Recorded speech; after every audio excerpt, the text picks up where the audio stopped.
There's the light and the dark. There's the yin and the yang to everything. And when you are asking for God's help and you are coming from a place of love and you're trying to actually help someone, then you are on the right side of it. You're on the light side of it. There's a false notion in our society. I'll take care of you if you take care of me. But the truth is, if we actually take care of ourselves first, only then can we change our life, change our homes, change our cities, our relationships, and eventually change the world. For those of you who appreciate the holistic lifestyle, you've come to the right place. Your host, Emanuel Zavallos, is a certified emotion and body code practitioner and certified group energy facilitator. You are now listening to Healing the Healer podcast.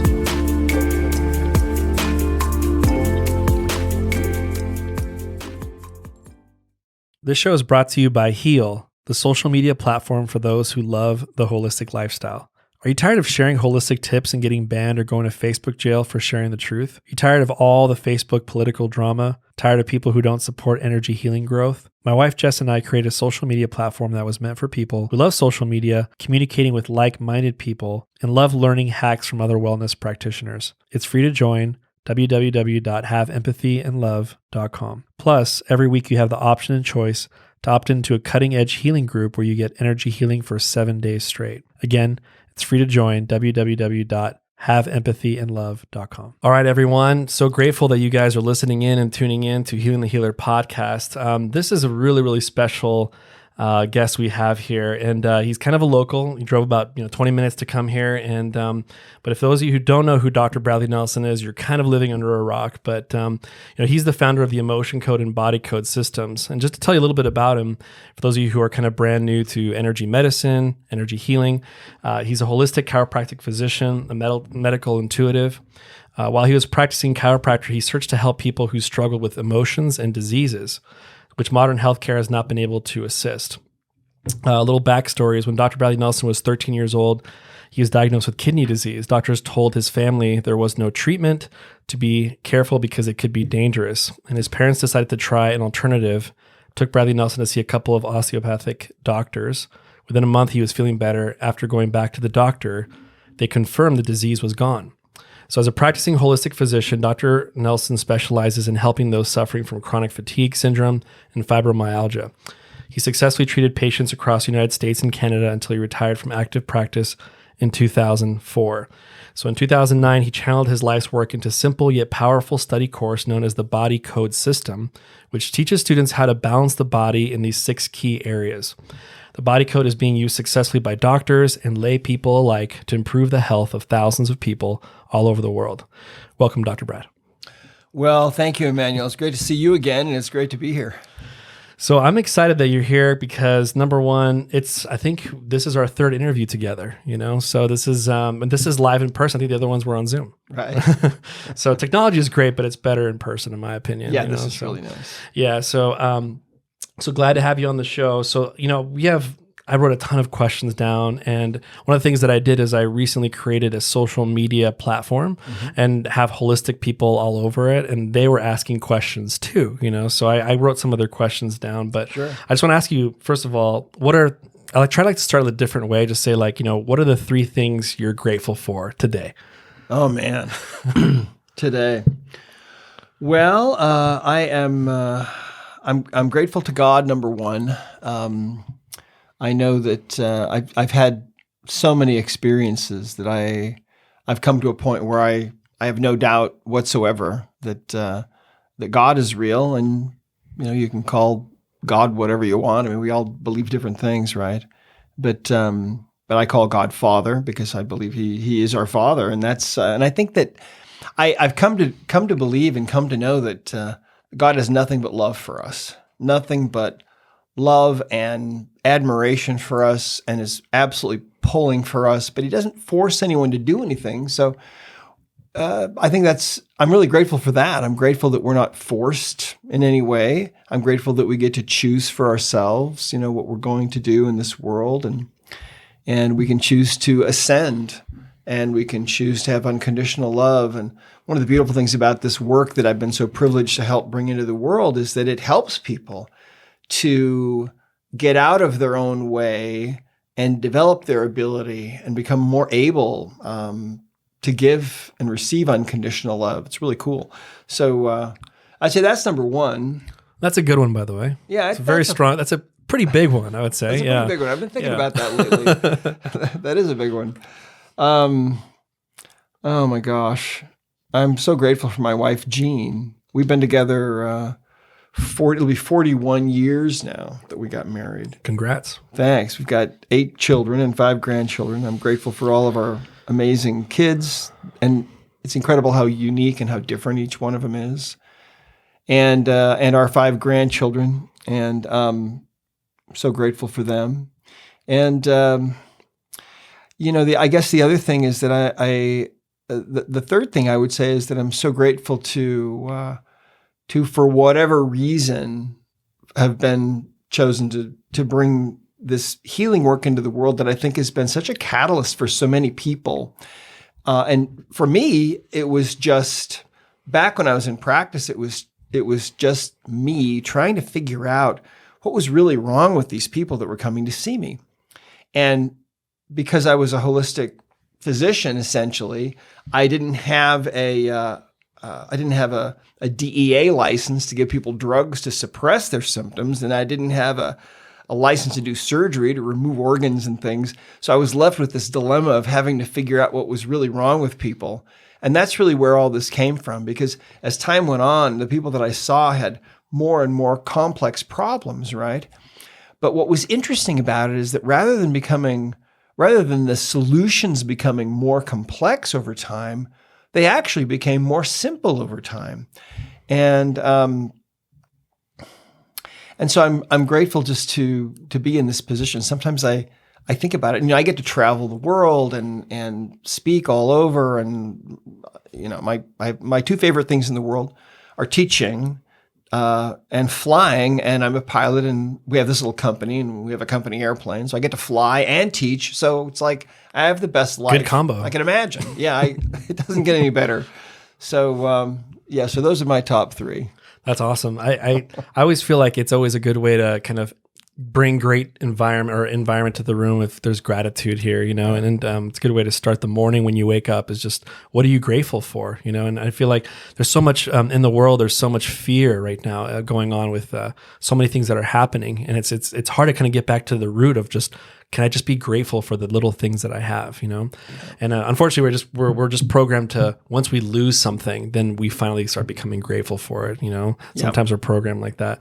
Thanks for sharing all that. That's great. And it's so funny. I had someone come on here, my last guest, and he was a singer for a band. And it's just interesting that everyone's wondering, he's not a holistic practitioner. What is he doing here? And, but he helped me, when I was going through depression and anxiety when I was younger, and listening to his music, he became the vocal cords for my sadness, if you will, Interesting. Yeah. And so I brought him on here to say hey, how do you, is this your way of emoting? Is this your way of just belting out this stuff that you do? And so, I told him, I said, I'm going to give you a rose. With you, for example, I would give you a rose too. You actually helped me find my mission in life, and so that's a really big deal. People go around the world working job to job, wondering what they're supposed to be doing. Yeah. And I really felt I am lost in the world. I have no idea what I'm going to do, until I saw the Emotion Code book on Amazon. And I thank the Amazon algorithms that brought me that day. It just said, read this book. And I was looking for a self-development book, but this was way beyond self-development, And so I just want to say thank you for standing up for your mission and for continuing and helping people all over the world. So you're so welcome. And okay, so let's get to some questions here. So speaking about the work, that you're talking about, the third thing you talked about, you're grateful for. Yeah. There's a video by Prince EA. He said something powerful. He said Martin Luther King Jr. didn't have a dream. The dream had him. I don't know if you've ever heard that, or like, people don't choose their dreams choose them. Yeah. And so I think it's important for listeners to share your background that, you're a chiropractor, you were looking for higher direction. I don't know if you were, kind of according to your story, you weren't looking for like a higher calling. You were just looking for just more direction. That's it. Yeah. But what came as a byproduct was the calling. And I always love your story. And this is kind of important. It's kind of like, what happened for you to go like, I'm going to take this very seriously? I know it consists of a dream, or it consists of of how you felt when you woke up. If you can just share for the listeners, what exactly happened to you that this kind of came to place? Well, to give you a little background, things really started out for me when I was 7 years old. I was really sick with the measles, and I had overheard my parents talking. I knew the plan was I was going into the hospital the next day into something called an oxygen tent. And I didn't know what an oxygen tent was, but the tent part sounded interesting. But I was too sick to think about camping. And so anyway, everyone else had gone to bed, and I'm lying there on the couch just feeling really sick. And my parents came into the room, and my mother said to my father, she said, "Honey, will you kneel down with me and say a prayer so our boy will be able to get well?" So they did. Now, my dad wasn't a preacher or a pastor or a bishop or anything like that. He was in real estate and construction.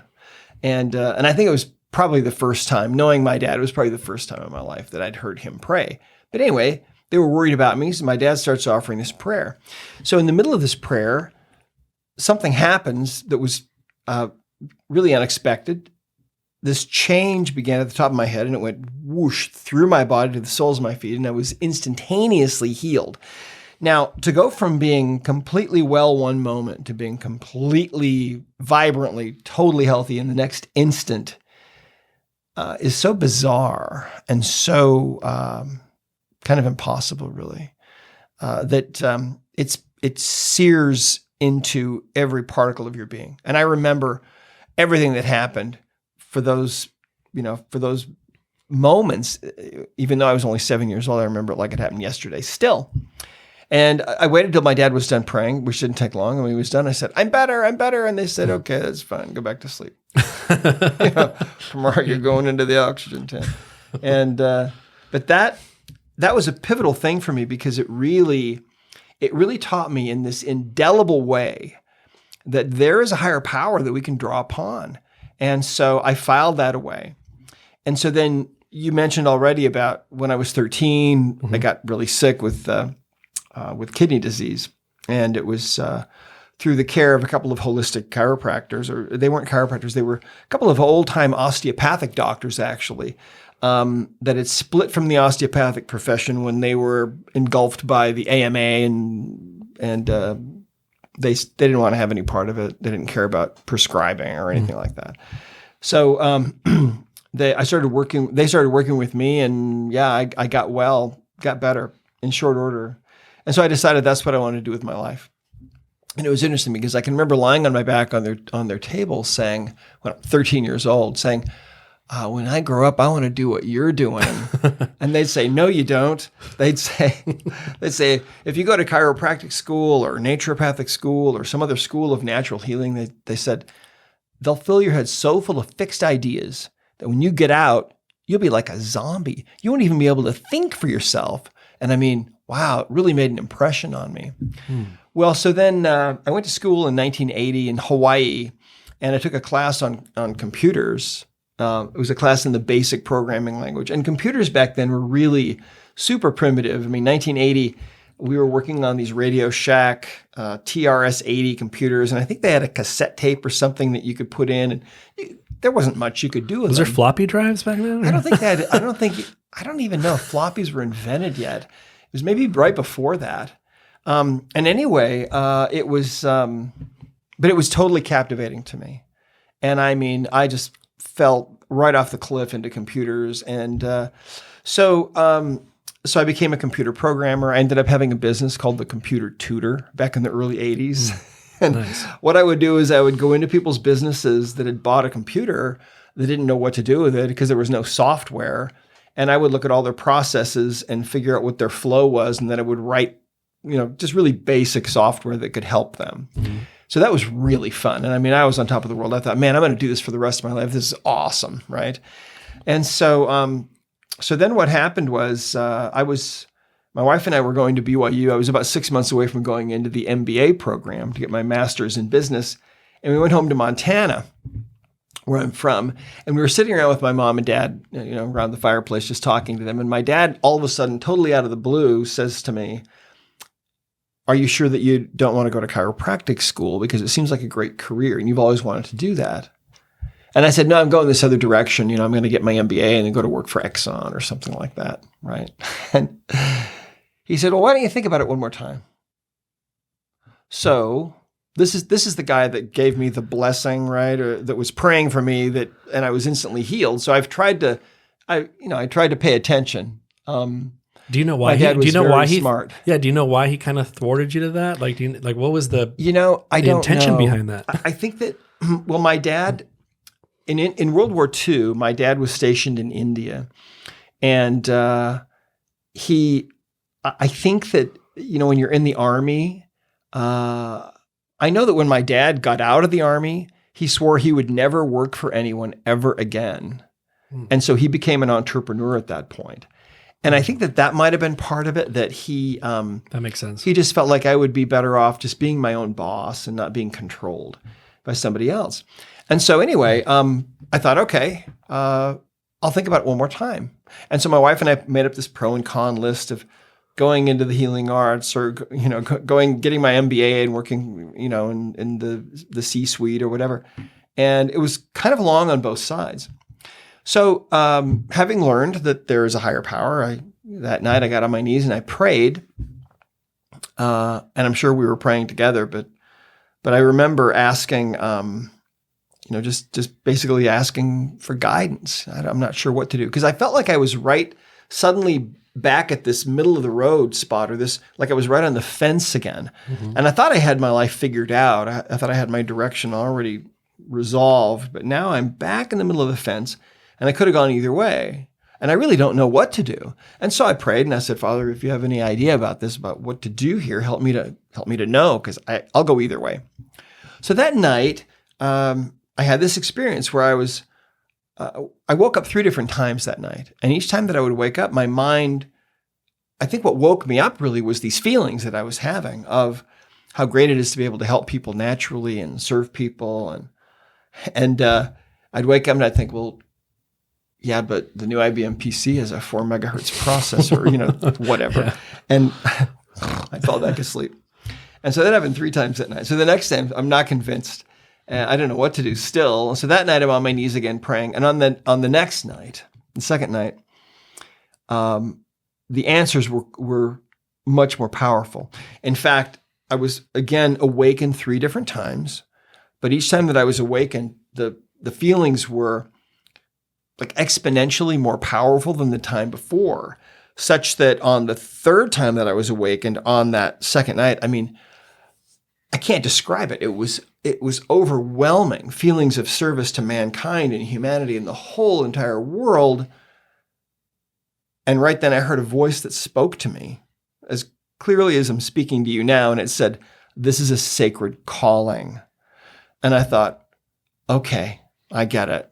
This is the direction. Clearly, I mean, what other decision could I have made at that point? I mean, it was so powerful. So that was the answer. I didn't really know what it meant at that time, but I went to chiropractic school and it was wonderful. But it was interesting because my classmates used to make fun of me because I was so radically open to anything, right? Right. And I was so skeptical of everything that was presented to us as being the ultimate best way to do this or that. I would always think, well, maybe it is, but maybe there's a better way. And I can remember listening to my neurology instructor, who was telling us one day about the brain and comparing the brain to a computer. Mm-hmm. And being a computer programmer, I'm enthralled, right? And I'm sitting there thinking, well, if the brain's a computer, will we ever be able to tap into it somehow and get answers about what's really wrong with our patients? Because that would be the ultimate way to really know what's going on with people, mm-hmm. right? And And of course, that's now what all of this is about, the emotion code, the body code. It's all about asking that internal computer. So anyway, I thought I was going to be a computer programmer for the rest of my life. I would have been thrilled doing that, would have been totally happy. Then I became a chiropractor. And so now what's happening is I've got these people coming to me all the time with all these different kinds of problems. And the whole time I was in practice, which I think roughly about 20 years, all I was trying to do was just really fix people. I didn't want to Band-Aid people. I wanted to really understand what the underlying problems were, what the real causes were, why they were in pain, or why they couldn't conceive, or why they had digestive problems, or whatever it was. So starting off, my training was to just realign people's bones, right? And I found that, man, all kinds of things got better from that. I mean, asthma and all kinds of issues. But then it was interesting because it was like, as time went on, the cases became more involved and more difficult. So meantime, I'm learning everything that I can possibly learn from every place that I can possibly learn it. Looking at, ancient writings and modern writings and taking classes and going everywhere and talking to people and just trying to get any little bit that I can to try to help my patients, because I figured that's why they were coming to me, was to get well. Right. And so it was a really interesting process. And of course, one of the things that I found was that the emotional experiences that we have can often stay with us. So if you think about it, when you experience an emotion, you're going through this little process, and we go through these little processes many times a day, right? Something happens, a certain emotional feeling starts to come up for you, and you feel the sensations, the physical sensations, and the thoughts that go along with that. And then you kind of acknowledge it, and then it kind of fades away, and you move on, right? And you go to the next one. Right. And that's like a little emotional loop that you've just completed, right? And but what I found was that sometimes people would have pain or some other problem, and I found that sometimes there was I eventually found that a lot of the trouble that we have is because of these emotional loops that never really completed. Mm-hmm. So what we find is that there are a couple different cases where we develop what we call emotional baggage or trapped emotions, or you can think of them as little open loops that haven't been closed, little emotional experiences that didn't really get to be completed, right? So like, for example, if an emotion is coming up for you and maybe you learn that anger maybe is what's trying to come up because somebody's wronged you in some way, but then anger is trying to come up, but you learned as a child because your dad maybe was a rageaholic that anger is not an emotion you ever want to feel. So you just suppress it. You won't allow it to come out. Mm-hmm. That creates an open loop. And so the energy of that emotion gets stuck in the body, mm-hmm. as you know very well. And so a trapped emotion is a little ball of energy from about the size of a baseball to the size, maybe a softball or so.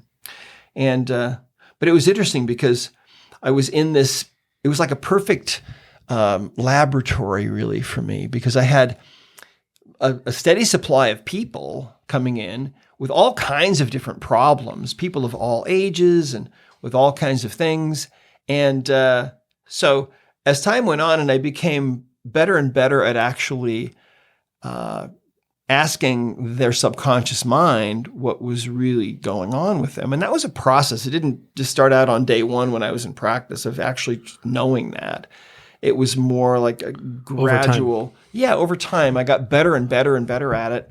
And so it was interesting. I always had a computer there, being the, the nerd computer programmer guy, right, that's now a doctor. And what I would do is when I would find something new on somebody, I would try to figure out, okay, where does this fit into this hierarchy? So I was trying to create this kind of an organized map of what I was finding. And so that was really fun. And I loved my patients and I loved practicing. I mean, my patients were my friends, and I loved them and they loved me, and I loved being able to help them. And so it was a great time, great experience for me. And I would have been totally happy just doing that for the rest of my life. But, and I'll tell you something, I learned something about that higher power, source energy, God, creator, whatever you want to call it. And that is that, I developed this habit when I got into practice. I figured, that higher power had gotten me into this. And so I could definitely use some help now with these people. And so I developed this habit. Before I would go to work on somebody, I would just offer this silent prayer or this plea for help or whatever. And I think that it's true. Well, I know that it's true that if you ask, you receive. Mm-hmm. And so, and we teach this now to everybody, all of our practitioners around the world. It doesn't matter what people believe. I don't think it's not a denominational thing. It's just if you believe that there's something greater than you, if mm-hmm. there's a power out there in the universe, what you do is you just, before you start, you take a moment, you ask for help, right? And you know that, right? Yeah, and it's beautiful because I feel like people that maybe don't even believe in a higher power, there's something magical that's happening. Can you just meditate just for 10 seconds? And then if their pain goes down, then they go, I guess there is a higher power, So it kind of comes full circle in that regard. Yeah, thank you for sharing that. I was kind of curious, like from the time he said this is your sacred calling to when you started receiving more information specifically about the emotion code. You were saying it was a process. It didn't come right away. It was no way. No, it was like day by day, month by month, year by year, and then once in a while I'd get a little piece of the puzzle. And so it was just it was kind of a long, gradual process. In fact, somebody recently asked me, well, what, can you date the emotion code to a certain date? And I couldn't really do that. But there are, and it's nothing new really under the sun. I mean, if you go back there are elements of, it's 5-element theory, in the work that we do. And it was really I think it was the Chinese originally that discovered or that came up with this idea of the 5 elements, the organs and the interconnections between the organs and the glands and the emotions and everything else. So all I was really doing was taking these ideas that had been created probably thousands of years ago, really, and resurfacing it. Yeah, and kind of resurfacing it and just trying to figure out, well, what is really going on. And so, but I had a lot of fun experiences with patients and amazing things that I saw, more than I can even remember now. But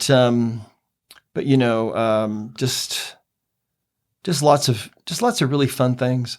And one of the really interesting things is that I never, my patients would sometimes go on vacation or something, and sometimes they would call me and they would say, I've got a problem here. My hip is killing me or whatever. Can you help me? And this is something that I never actually learned from anyone else, but I just intuitively knew how to do that, how to help them at a distance. And so when I was writing the emotion code book, at first I thought, well, that's kind of weird. People probably aren't ready for that. I don't know if I should put this in the book or not.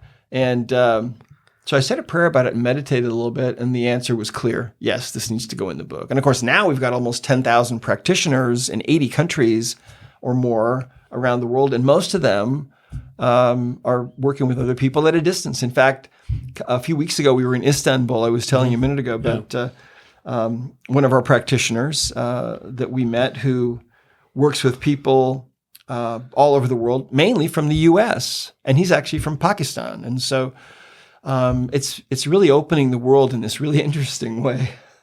It's kind of amazing.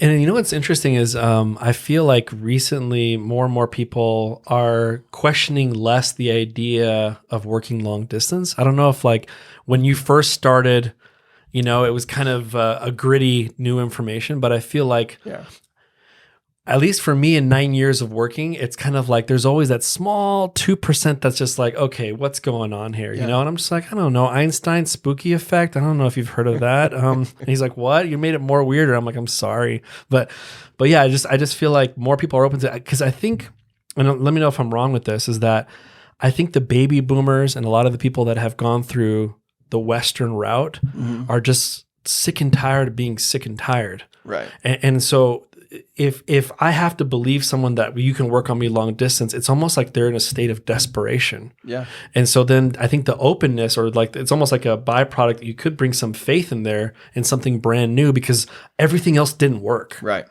I think that that's the case for so many people. Yeah. And I just feel like it's almost like, and they're run down because I'm like, we've tried this, this, and this, and this. And then they finally meet me, Yeah. and then so it's like, you're kind of our last hope. We're about to give up. Yeah. Yeah. Well, it used to be. I mean, when I was starting out, I think it was flipped. It was about 2% that we were okay with it, Right. and 98% We're like, just what are you too much doing? for. Yeah. But And you had your phone. I remember you mentioned once at an event, you're just like, all right, well, I'm going to go start my practice. I'm just like, I'm going to go wait for the phone to ring or something like that. It was very like there was no internet. Well, to the extent that we're doing now, like Zoom calls. Yeah. But I'm just saying, like, just got to wait for that phone to ring. And okay, I guess I'm going to talk to someone now, right? That's kind of how it first started. Yeah. Brick and mortar, if you will. Yeah. Well, when I what happened was when I got out of my brick and mortar practice, and it was interesting because I'd have people that would come in with fibromyalgia, or chronic fatigue, or some other major problem, and back in those days, when they would get well, I would expect them to refer other people. And sometimes they would, but a lot of the time they wouldn't. And if I would ask them about it, they would say, "Well, what you do is just so weird. I know you help me, but I just A little out there. Yeah, it's just we call you the voodoo doctor,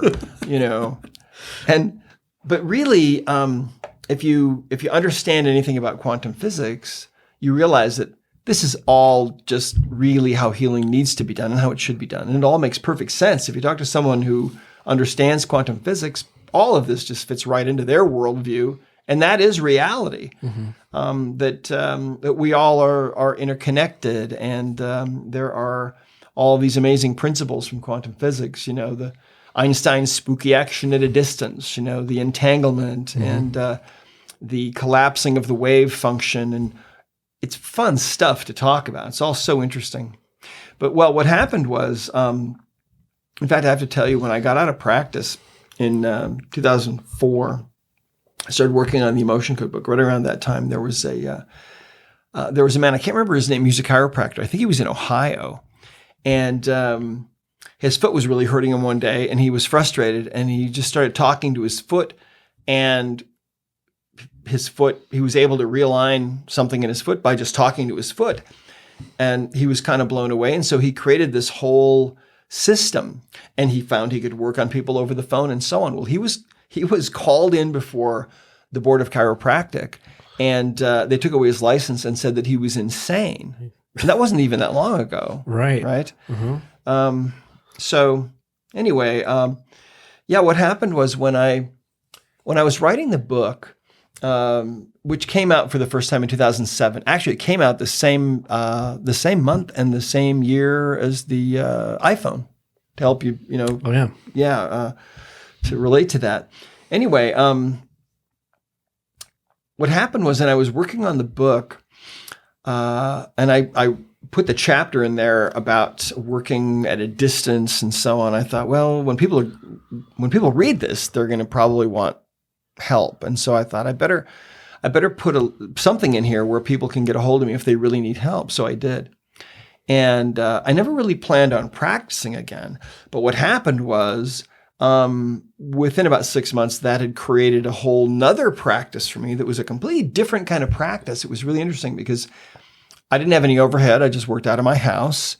And I didn't have to rent a building. I didn't have employees, nothing. It was just me and my computer, and I had a bill for my monthly internet, but that was it. And so no overhead. And my phone bill, there was no overhead. So people would call me, and they would pay for a session with me online. And then because I was a computer nerd before, I knew how to set all this up. So it would reply back when they would pay, and it would send them an email right before their session was going to happen. It would say, hey, don't forget, you have this session, and don't forget the time zone difference, and here's what your time is, and here's his time zone. That's impressive. You were like Acuity before Acuity even came out. Yeah, exactly. I figured all that out. It was easy. So anyway, so I developed this practice, and I needed to practice because I was so dumb. I'm going to admit this, okay? But when I wrote the Emotion Code book, I thought that what would happen is Oprah would get a copy of it, call me, we'd sell, I'd be on her show, millions of books would be sold, and I'd be retired, and that'd be it. Live in the Bahamas, and that'd be it. Yeah. She still hasn't called me. We're waiting for that call, Oprah, if you're listening to this podcast. She still hasn't called. Yeah, I'm still open. My phone number is.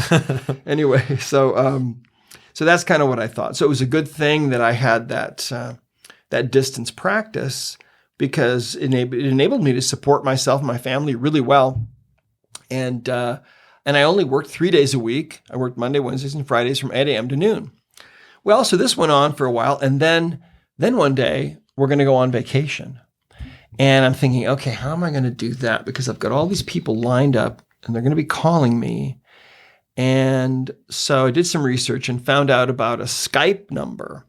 So I bought a Skype number. I think it was $60 a year or something. And it was just a phone number with my area code. So I just thought, man, I'm so smart. So what I did is I forwarded my office phone to my Skype number. Smart. And sure enough, it worked. So then we go on vacation. So Monday morning, 8 o'clock, it's in the summer, we're in Montana, right? I'm sitting out behind this cabin and sitting on a park bench, and just beautiful morning. And the birds are twittering, and I'm sitting out there. I've got my headphones on. I've got my laptop, and I'm hooked into the cabin Wi-Fi. And my first patient calls my office number. It forwards to Skype, rings on my computer, and I answer it. And it's transparent to her. She doesn't know where I am, or he doesn't know where I am. And so I went ahead and did that session. And about an hour and a half or so later, a deer walked into the meadow and kind of looked at me. And I'm looking at the deer and I'm thinking, it's unbelievable that I'm doing this. People need to know about this. This is crazy, right? Right. Really crazy. And so, and now we've got so many people all over the world, of course. It's interesting because even back then you kind of had a sort of like an abundance mindset, because, you could be scarcity and just say, I'm going to just take these calls myself. You don't really have to make a certification. But I remember that was like a pivotal moment in your life where, again, that voice that came before told you about allowing other people to find the inner healer in themselves, which is kind of for some reason, again, even more now than maybe 8 years ago, when you say like there's something inside of us that likes to heal others or heal within ourselves, it's like becoming more common now and more open than I think a long time ago. So I think it was worse 20 years ago. I think it was worse 40 years ago. Oh yeah. But I thought I almost had a heart attack when I saw Kaiser Permanente wrote like Thrive. And I'm like, I'm pretty sure you guys didn't start that way, and then it's like, let's talk about your supplements. Right. It's like, that wasn't really the Kaiser way, And so my mother, when she was alive, I remember her going like, these were strange posters they're putting up. They didn't really have this when I really started this, you know? So there's like an evolution happening, but tell me, like, for a normal person to come in and let's say, I think a really major pandemic worse than COVID, I think, is like depression and anxiety. People are dealing with it all the time. I personally believe it has to do with the lack of interconnectedness with everybody else, that maybe almost like we're separate in some sort of way. Yeah. If there's something that's like a wall in between us that doesn't allow us to feel like we're connected, I feel like our body doesn't like that, right. And so, but what's your theory? Like when someone comes in and says, I've got anxiety, and I read a book called Lost Connections, and it's a really, really great book. And it talks about how they're almost like brothers and sisters in some way. Like depression usually comes with anxiety. Anxiety usually triggers a depression. It's almost like they're a couple, And so for you, what has been in your experience when someone comes up to you and says, listen, I've got depression, I got anxiety, I'm a single mom, I'm struggling. Like, where do I start? What do you tell them? Well, in my experience, depression and anxiety, usually you can make the most impact on someone's life by removing their heart wall. And so the heart wall is a whole nother story. Mm-hmm. And I guess I should tell that story for your listeners, how that really came about. So during the years that I was in practice, and when I started figuring out about emotional baggage and removing emotional baggage, sometimes patients would come in to see me and I would remove emotional baggage from them and release their trapped emotions. And sometimes I would just have this nagging thought that there was something else going on with some people that I just didn't, I couldn't figure out. I wasn't aware of it. There was something missing. And so one day, we had this crazy experience. It was in 1998.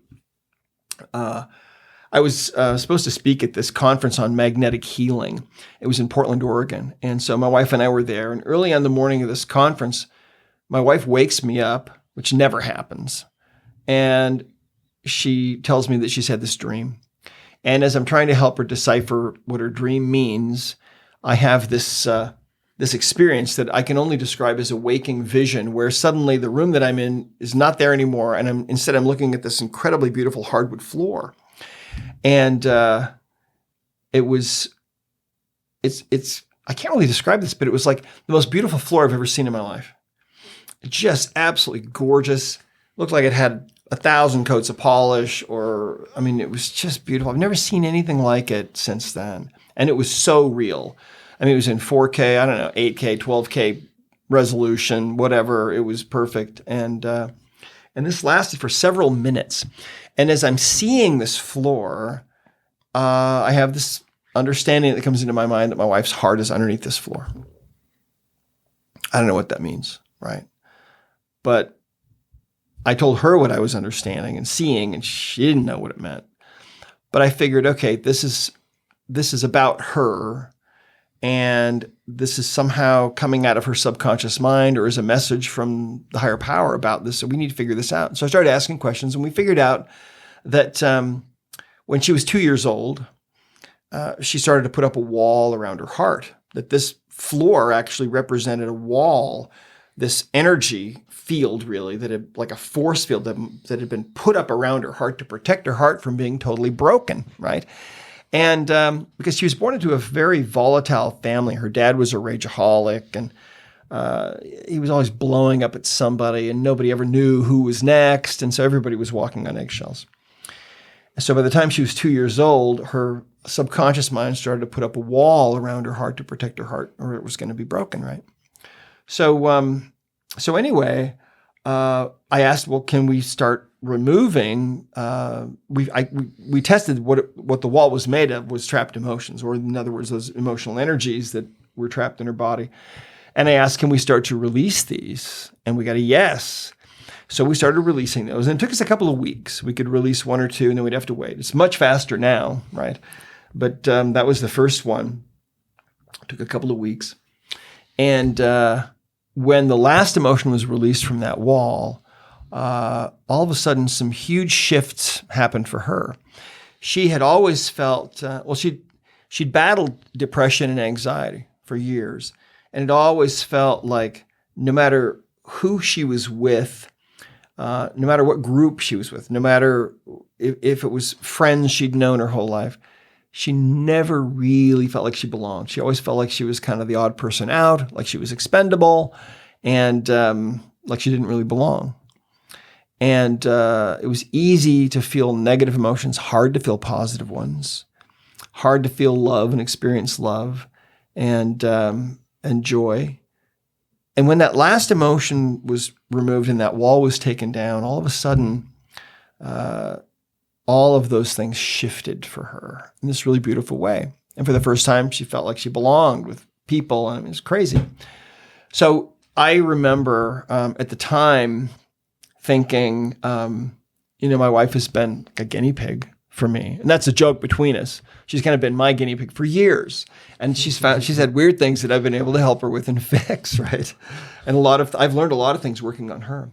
So in the beginning, I thought, well, this is just a weird thing that she has, and it's just unique to her in the world. Like an anomaly. It's an anomaly. Right. Yeah. No one else has those. It's like a white gorilla or something. No. Pretty soon found out that this is the norm, right, for people. That something like 93% of people, or maybe more, have this phenomenon going on. Because when you go through an experience where you feel like your heart is going to break, it's a physical sensation. You feel like your heart, like there's an elephant sitting on your chest, or like you can't breathe, like you're choking, and your heart is really under assault at that point. And what's so interesting about the heart is, if you go back to the 1960s, when doctors started doing heart transplants, it didn't take long before they started experiencing weird things, because patients would come back to them and they would say, since I got my new heart, wow, my taste in music has completely changed, or my taste in food or sports, or they might say, my handwriting is completely different now, or they'd say, I have memories of being in places that I've never been to. How do you explain that? And of course, the doctors couldn't explain it, but there are whole books written about this, right? It's called cellular memory. But in every case that I've ever read where these heart recipients are connected with the family of the heart donor, they find out, well, yes, that's our son's handwriting that you have now. How weird is that? Or, well, our daughter was a concert violinist, and so you didn't used to like classical music, but now you do. Yes, and those passages, those concertos now that you can't get out of your mind, those were her favorite ones, right? Or, our son visited Rome every time he could, and he loved Rome. It was his favorite place in the world. And now you have memories of being in Rome. But you say you've never in your life ever visited there, right? Strange. It's crazy, right? Yeah. So we have to take Beethoven's heart. We should have just passed it down to continue this symphonic mastery he used to, just a thought. Yeah. Elon Musk's heart. Let's just pass his heart down. That's really interesting. And I think when I always tell people this, that, in regards to the heart wall, it's interesting how Asian culture, I've seen some heart walls in the trimester time, like the second trimester or third trimester, and it makes sense that there's some Asian cultures where they say, okay, I'm going to take a little sabbatical from my husband because I don't want to stress out too much, or I need to eat healthier, or I need to do meditation more because I know that I'm programming my child early. And I think I feel like Asian culture is just way ahead in most things, like even anti-aging, they're starting at 15. We start at 60, So, and I also heard, I don't know if this rumor is true. Is it true that Asian culture or Chinese medicine, they found the chakra system before the regular physical systems? Is that correct? Or well, I don't know, but I'm told that the Meridians, they've unearthed acupuncture meridian maps and models of it that go back thousands of years. Yeah. So they're way ahead in a lot of these ways. Absolutely. Yeah, I think, and my mother was a really strange breed where she was an oncologist, and I saw the little wax model of all the meridian points, and I was just like, what's this about? And then she's like, let me work on your ear real quick. There's like a little fetus in your ear. I'm like, there's a fetus in my ear? Like, exactly. Really strange. But then my pain would go away from my knee by pulsating this thing on my ear. It was just really fascinating, And so sure. I think what all people should have is like an open mind, and just because the reality is the closed mind it could be very terrorizing to your body, And so I guess the main thing is I wish we would have learned this information when we were younger, and they should have a emotion code 101 at 5th grade. And then we realize that what we're doing to our bodies matters, and how we emote matters. But I just feel like we learn too late when we're already crashing and burning. What are your thoughts on that? Like, why is the system set up this way where we don't learn about our emotional body until later on? Like, don't you find that kind of... Well, it's interesting, but I mean, for example, when I remember that to give you an example of, my thinking, my wife and I were called one day. We had a patient named Linda, who I had worked on, and she had asthma, and we were able to help her just completely get over her asthma by working on her. And so she happened to be a horse trainer. And so she called us one day and she said, I've got this horse that has a problem. Can you come look at it? And I had never really looked at a horse or worked on a horse before. But by that time in my career, I was doing a lot with energy, a lot with emotions and so on. And mainly finding that when organs in the body would become imbalanced, it would typically be because of some kind of emotional energy trapped in there, right? And that's how I would do it with people. I would work on them and rebalance organs, and then if they shorted out again, I would see if it was emotional. Right. So anyway, we get a call to work on this horse. And the problem that this horse was having was it was urinating in its stall all the time. And the stall was just a stinky, boggy mess, with urine. And the horses, I think the other horses were upset. That horse was upset. And the owners were all upset. The riders were upset. And they'd had a veterinarian come and look at the horse, but he didn't have any idea what was going on. So anyway, she called me as kind of a last resort. And so my wife and I went out there and I started doing some testing on this horse, and I found that it had an imbalance going on in its kidneys. So I swiped a few times with a magnet down its back to turn the kidneys back on. And they turned back on for about 30 seconds, and then they blew out again. Now, at that point in my career with a human being, I would have thought, okay, this is some kind of emotional baggage doing this, and I would have looked for the emotional baggage to clear it so the organ could stay up and stay working and stay balanced. But it's a horse, right? So, and I grew up in Montana. We had a ranch, and we had, I can't even remember how many horses we had at one point, but I had a horse. I grew up on a horse, and but yet at this point, working with this horse, it didn't enter my mind that it could be emotional. And my wife said, why don't you check and see if it's emotional? And I thought she was joking. And I kind of laughed and I looked at her and she kind of glared at me and she said, just check. And I thought, she's actually serious. Yeah. Just do it. Just do it. And so I did, and it was. And I don't remember now what the emotion was, but it had a trapped emotion. The horse had a trapped emotion about this other horse. And Linda, the trainer, was there. She said, oh, yeah. She said, those two don't get along at all. We have to keep them apart. So we cleared that trapped emotion, just like we would on a human.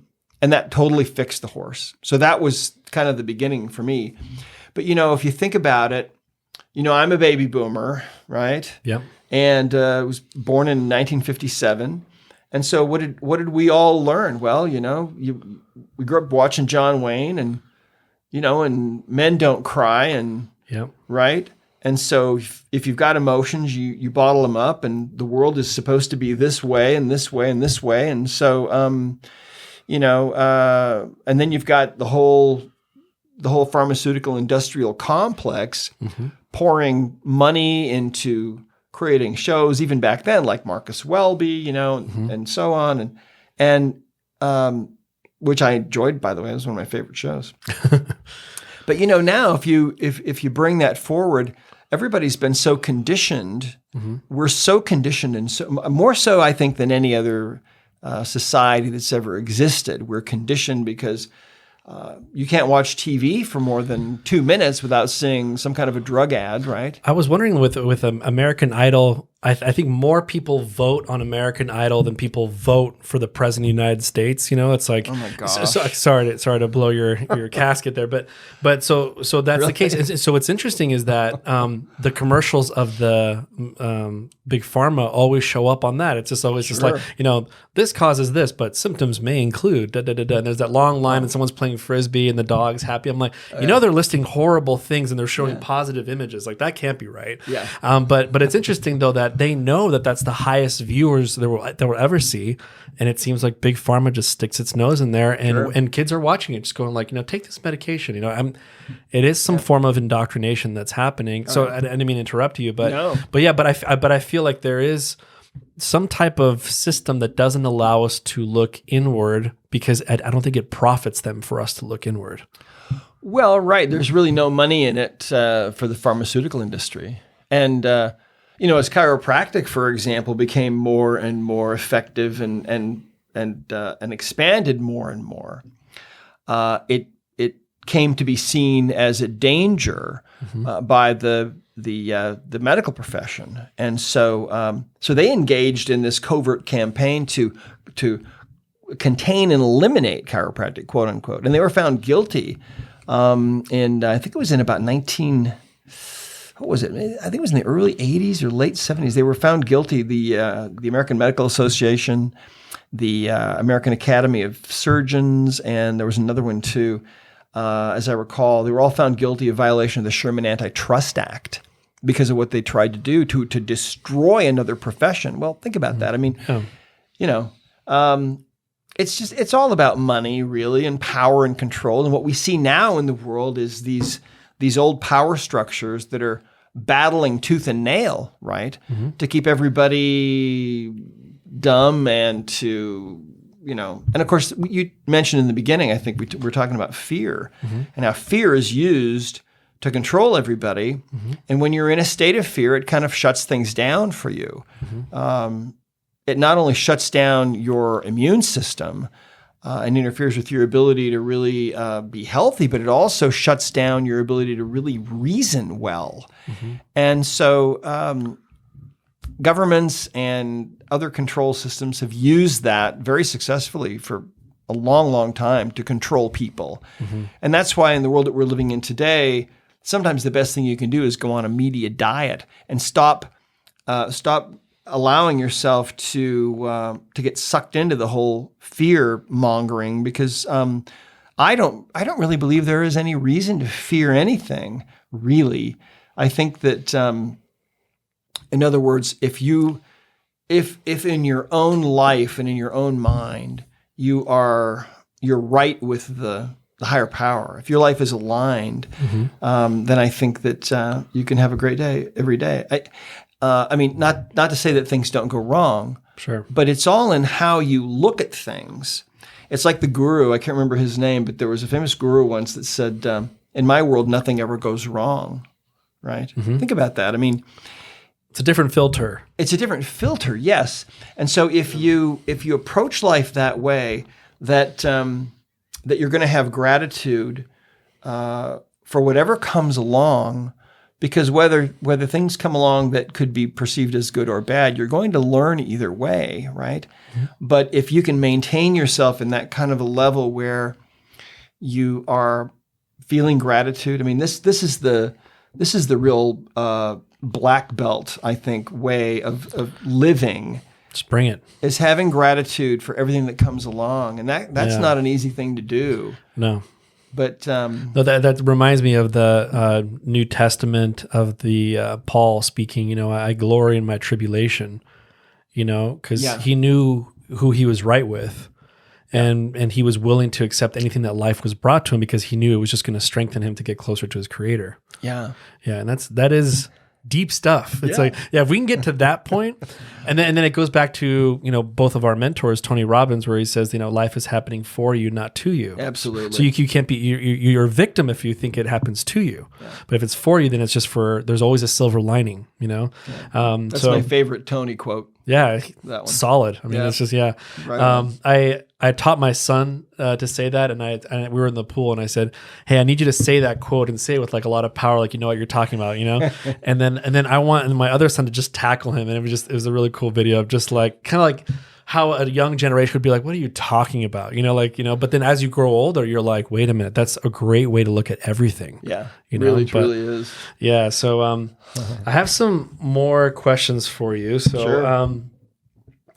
Okay, so first of all, you use muscle testing and you use magnets, and I've body code is so expansive to me. It's just to me, I've made a video on it and I called it the Limitless Pill, because it just. Have you seen that movie where the guy takes the pill and he uses 100% of his brain? All of a sudden his life changes. He gets his girl back. He writes a book. He becomes a stockbroker. No, I'd like to watch that. Yeah, it's interesting. Yeah, so he takes it. It's called the Limitless Pill. But before then, it's like nothing was working for him, and he was just like this girlfriend was about to leave him. He was like impoverished, But he takes his pill. The problem is that pill has side effects. That's where the movie gets very kind of bizarre. But watch the VidAngel version of that movie. But basically, but what's interesting is like.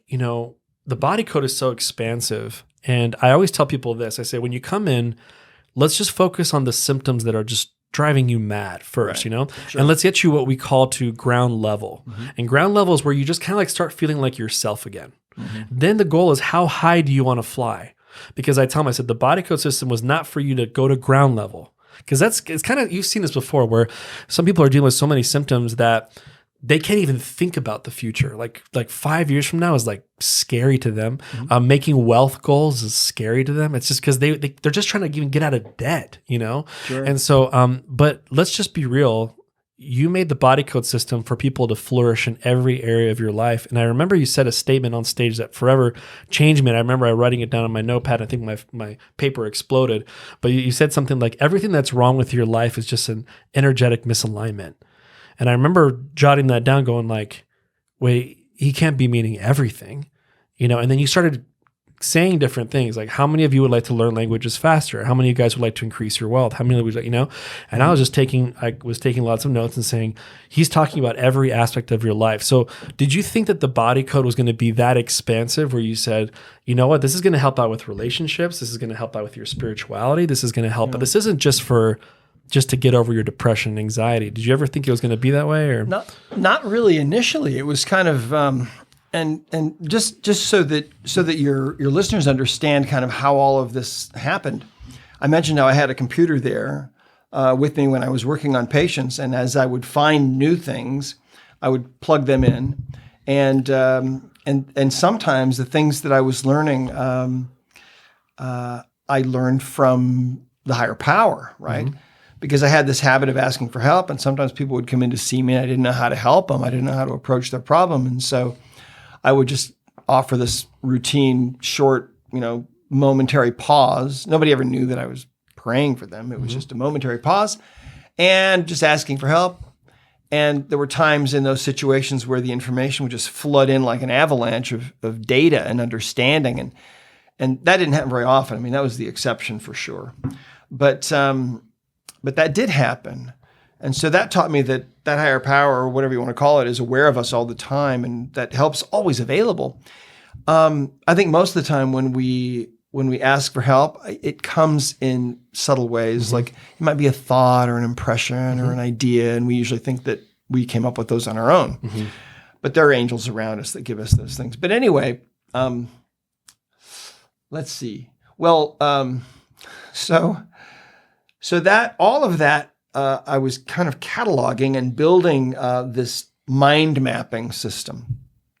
I remember when I was in school, I was sitting next to a guy. We were taking notes, and I'm looking at his notes, and my notes are very linear, line by line. And I'm looking at his notes for a minute, and he's drawing this crazy, looked like a spider's web with all of these thoughts going out in different ways. And I said, what is that? How do you take notes? And he explained it to me. It was a guy named Tony Bazan who invented mind mapping. And so I had a program that I would use to create mind mapping on my computer. And I was able to kind of categorize everything. But gradually as time went on, what I found was that all of these really sick people that were coming to see me, and during the last 10 years that I was in practice, most of the people that I saw had been told there was really no help for them at all, no hope for them. They were never going to get well. Mm-hmm. But yet by talking to their computer system that was inside of them, their internal computer, and asking what was really wrong, and then getting the answers about what the true underlying causes of their problem were, and then trying to address those, the vast majority of those patients got well over those years. And so this system kind of came together. Well, I'll tell you, when the Emotion Code book came out, I had this kind of a vague idea that I had all this other information that was sitting there, and I had taught bits and pieces of it before in seminars and things starting in 1998, but I'd never really taught the whole thing. And I kind of had this idea that, well, someday I'll put this together into some kind of a package and I'll teach this to doctors because it'll change everything about how they practice, and they'll love this because it's so powerful. And I'd been using it super successfully. So wrote the Emotion Code book, and about a year later, one morning, I woke up and my mind was full of instruction, and the instruction was, you need to take everything you've learned about natural healing and put it into a self-study course that anyone can learn and make it available to everyone everywhere. And that was the higher power having a different idea, than mine. Mine was to just package this and just select few. Yeah, just to doctors. And the higher power said, no. This is for everybody. Silly person. This is for everybody. So we just added like 8 languages to it, and we're congratulations. That's great. Yeah, thanks. So that's our mission. Our big mission is to take this to the whole world and to get it into every language so that everybody can use this. And that's exactly what it is. It's a self-study course, right? As you use it, you're learning how it works and learning more and more, about the body. So anyway, yes, to answer your question finally, after all this other information, it gradually started to dawn on me that not only are physical symptoms really being caused by our emotional baggage and other kinds of imbalances, but really I came to the conclusion that anything less than you being in a state of love and abundance and health and joy really is because of imbalances that you have going on. I would say also that your choices have something to do with that. I mean, obviously, if you're making bad choices, right, then it's going to, that kind of mitigates it. Right. But if you start to remove all those, because think about it, how many people want to ascend and they want to feel better, they want to feel good, but they can't for some reason. It's like something's holding them back. People want to have joy. They want to find their soulmate. They want to make a lot of money. They want to have abundance in their life, but they can't because of some imbalances going on in their body. So that brings us to sometimes to those kinds of imbalances that we're not aware of because we receive them at conception, and those are the inherited emotional energies, especially that can go back for generations, right? That we're carrying through life. So our lives are they're not only the product of our own imbalances, other people, especially our emotion, but also other people. Our lives are a manifestation of our ancestors' baggage as well, and whatever they've passed down to us. And so sometimes we wonder, gee, why do I have such a hard time falling in love? Or why do I have such a hard time with money? Well, maybe your 8th great grandfather was thrown into the poorhouse and you're carrying that energy. Or maybe your 20th great grandmother was jilted at the altar, and the grief and the rejection that she developed then, you're carrying now. So that's a great point. Here you go. No, it's a great point. Something that I always tell people is that, we didn't have good medical systems back then, 5-6 generations ago. If you keep going back, it's, and I think you mentioned it in your book once, it's like we went through some pretty experimental medical treatments like bloodletting and things like that, that are just out there, and now if we did it now, I'd be like, I'm not going to do that. That's just really bizarre. But people were experimenting on bodies and just saying, let's see if this works. It kind of makes sense. The disease comes out of the blood. Like, let's just get it out. But then what if that person got sick and then that person had a child and then it goes all the way down to you? Maybe your fear of medical things and procedures done to you, so. Well, and it's interesting because it's energy. And so energy is invisible. You can't see it. And so this mechanistic sort of worldview that everybody has had for so long is that if you can't see it, it doesn't exist, right? And so that's been a block. And by the way, the bloodletting, people sometimes did survive that. So that's how they knew that it worked. Okay. It's just a scary procedure. For me, whenever I picture kind of your calling and kind of like, I feel like why you've reached joy in your life, in my opinion, I could be wrong, but is I feel like there's just 2 things. Get right with your creator and use your God-given talents. I think if you have those 2, I think it's a pretty good key to for joy. And it kind of reminds me though, like Moses would have been a really great Pharaoh, but his destiny was to lead them, Israel, out in the wilderness, know? And that was his destiny. He was meant to be a prophet, but he could have lived very comfortably as a Pharaoh. Sure. But that wasn't what he was supposed to do. And then he figured out his gifts and talents as he became the prophet that we all know him as. I don't think he ever would have believed you at age 40 that water is going to part for you one day. I don't think he ever would have known that. No. And neither would he have taken his mission if he knew he was going to be 40 years in the wilderness.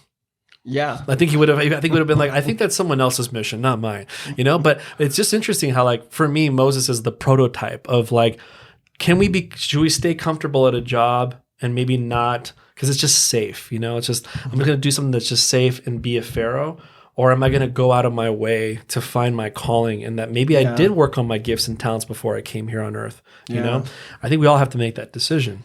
I love that. Yeah, that's a great analogy. And, so I have another question for you. So many of the insights of your emotion code book, I've noticed there is a common theme, and the common theme is meditation.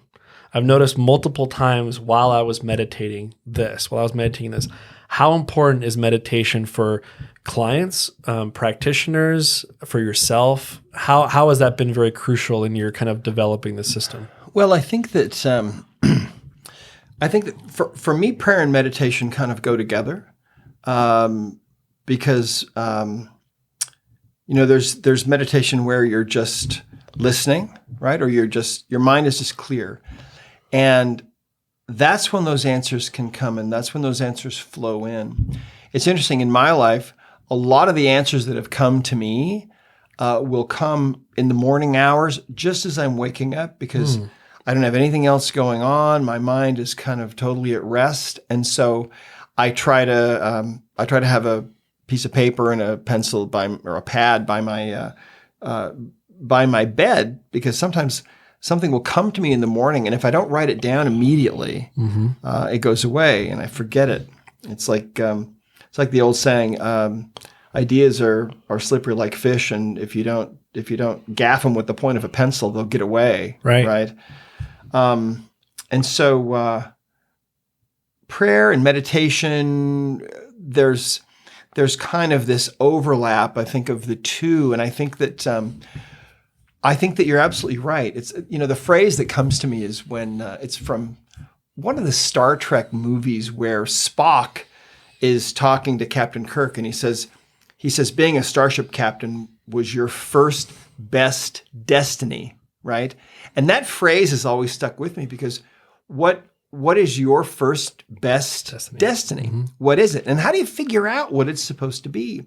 I think that so many people have talents that they never uncover, that they go to the grave never having discovered. And sometimes it's because of that emotional baggage. Perfect example of this is about 2 years after the Emotion Code book was first published, I asked my daughter Natalie to work on me. And she's about 1,000 miles away from me. And I asked her, I'm on the phone with her. She says she will. I hang up the phone. She starts working on me. And right away she finds that I have this inherited trapped emotion of hopelessness. Now, I thought I'd cleared all my emotional baggage, years before. But there was this trapped emotion, this inherited trapped emotion of hopelessness that I'd gotten from my father when I was conceived, that he shared with me. And when he was conceived, his mother shared with him, and she got it from her mother, who got it from her mother, who got it from her mother. My daughter traces this back, and it goes back 22 generations. And all of a sudden, my daughter can feel that there's someone standing next to her, and she knows who it is. It's the grandmother that this originated with back, like 600 years ago. And she can feel, and that might sound crazy to people, but people die, but everybody lives on as spirits. And so this grandmother is there, and my daughter can feel her emotions. She can feel how desperate she is to have this powerful emotional feeling of hopelessness removed from her line, because that's what she's about to do.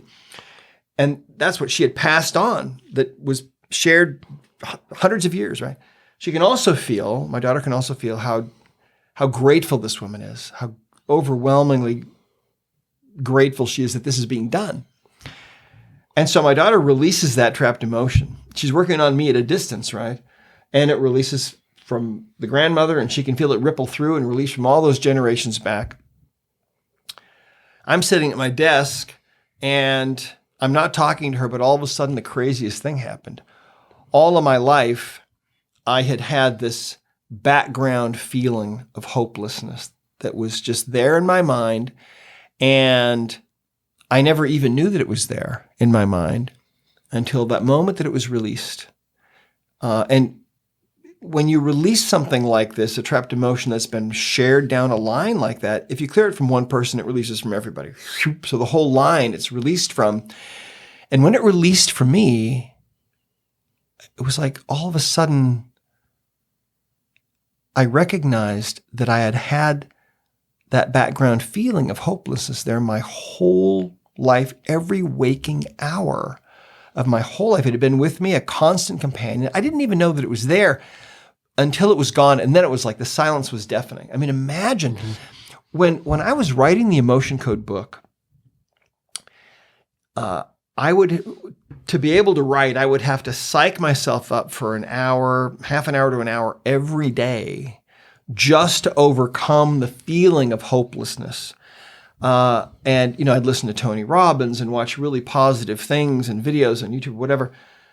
And if anybody during that time frame when I was writing the book, if anyone would have asked me to describe in one word how the project felt without any hesitation, I would have said it feels hopeless. It feels totally hopeless to me, but I'm continuing. Now think about that. I haven't had that feeling since that was released, but that had been with me all my life. Now my daughter had too, because when she was conceived, I shared that energy with her. That's how these things are passed down, right?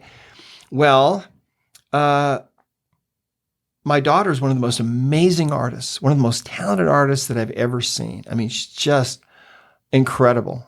Paints and oils and sketches and pencil drawing. I mean, she could sell her artworks for huge amounts of money.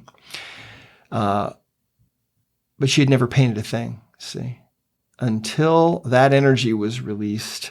And then all of a sudden, all of this artwork starts coming out of her. And a year later, my wife and I went to Seattle, where she lived, to see this art show.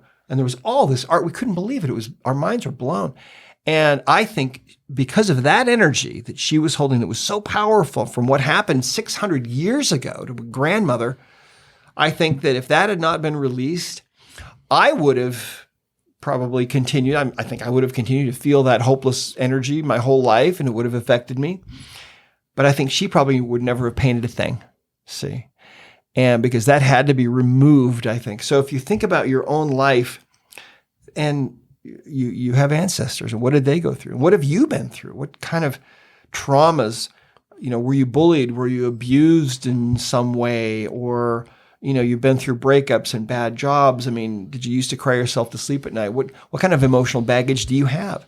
And as you start to remove that, what it does is it enables you to better find your best first destiny, right? Mm-hmm. And then the other thing that I would add that has been, I think, something that's really made the difference for me is that I've just had this habit of asking higher power, God, source energy, creator, whatever you want to call it, to guide my life, right? Because I feel like our Father in heaven knows us much better than we do. And I think when we ask for help, I think he loves that and he guides us. But because he doesn't force anything on anybody, if we don't ask, well, then we're on our own. It's kind of like as a healer, if you're trying to heal somebody and help somebody, if you don't ask for that help from that higher power, then I think that it's not nearly as likely for those angels to come in and surround you and whisper things to you and help you to do what you're doing. And I think that you're on your own power and you might be able to get good results. But why not take advantage of the power that created the universe? Absolutely. To help you, because I believe that really the highest duty of the healer is to act as a go-between for that higher power, right? Mm-hmm. And it's when you ask for help, it doesn't have to be anything elaborate. It can just be a single word, help. I think that's enough. Yeah. Right?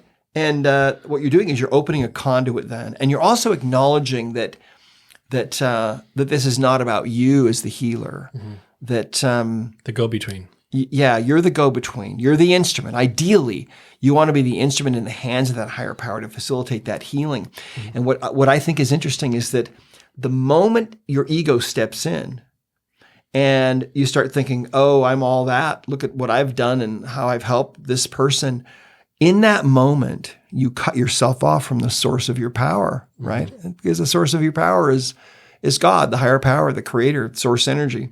the universe, whatever you want to call it. So, So to all healers out there, be careful, make sure you get out of the way, just basically say that there's something above that assisted here. And the reality is that, I remember one of my favorite speakers, Cleon Skousen, he said something like, God has no problem showing up to man. We have a problem like being in the presence of God, and so he talks about, I don't know why we keep referring to Moses, but like the Israelites were washing themselves and they're like trying to get ready for it. They heard his voice and they're like, that's all we need to hear. We don't want to hear more. That scared us, whatever we just heard, right. And so he has no problem showing up to us. But I feel like when we give credit where it's due to the grand architect, I think that's where more power comes in. Speaking of this, a very random story, I've never shared this with you. So, this is candid. Okay. It's on a podcast, not candid really. But there was this one interesting time where I was working with a client and this really funny sensation came over my head and it was almost like hands were cupping my head. Really? My intuitive stuff started thinking, I'm like, what is that feeling? I'm like, do I just ignore it or do I just, and I asked her, I said, I think we were working on an inherited emotion that came from the mother.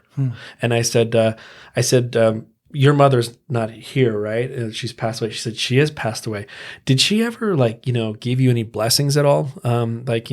She did all the time. Oh, really? And she just put her hand over your head. She's like, yeah. She's like, I don't know if she thinks maybe I'm not doing a good enough job, but I think she's trying to give me a blessing right now. And it was just a really special bonding moment. She's like, that's exactly what my mom would do. It's just, so it was again, I really feel like the other side is cheering us on more than we believe. Oh yeah. So we're not here alone. The reason why we have such a beautiful familial connection with this intensity to be with families is because I think we've always had families either helping us or we've been helping them. Maybe describe real quick this amazing phenomenon of the preconception trapped emotion. Maybe you can just share real quick because this is something that I feel honestly is one of the most beautiful theories that you come up with. That I've muscle tested this.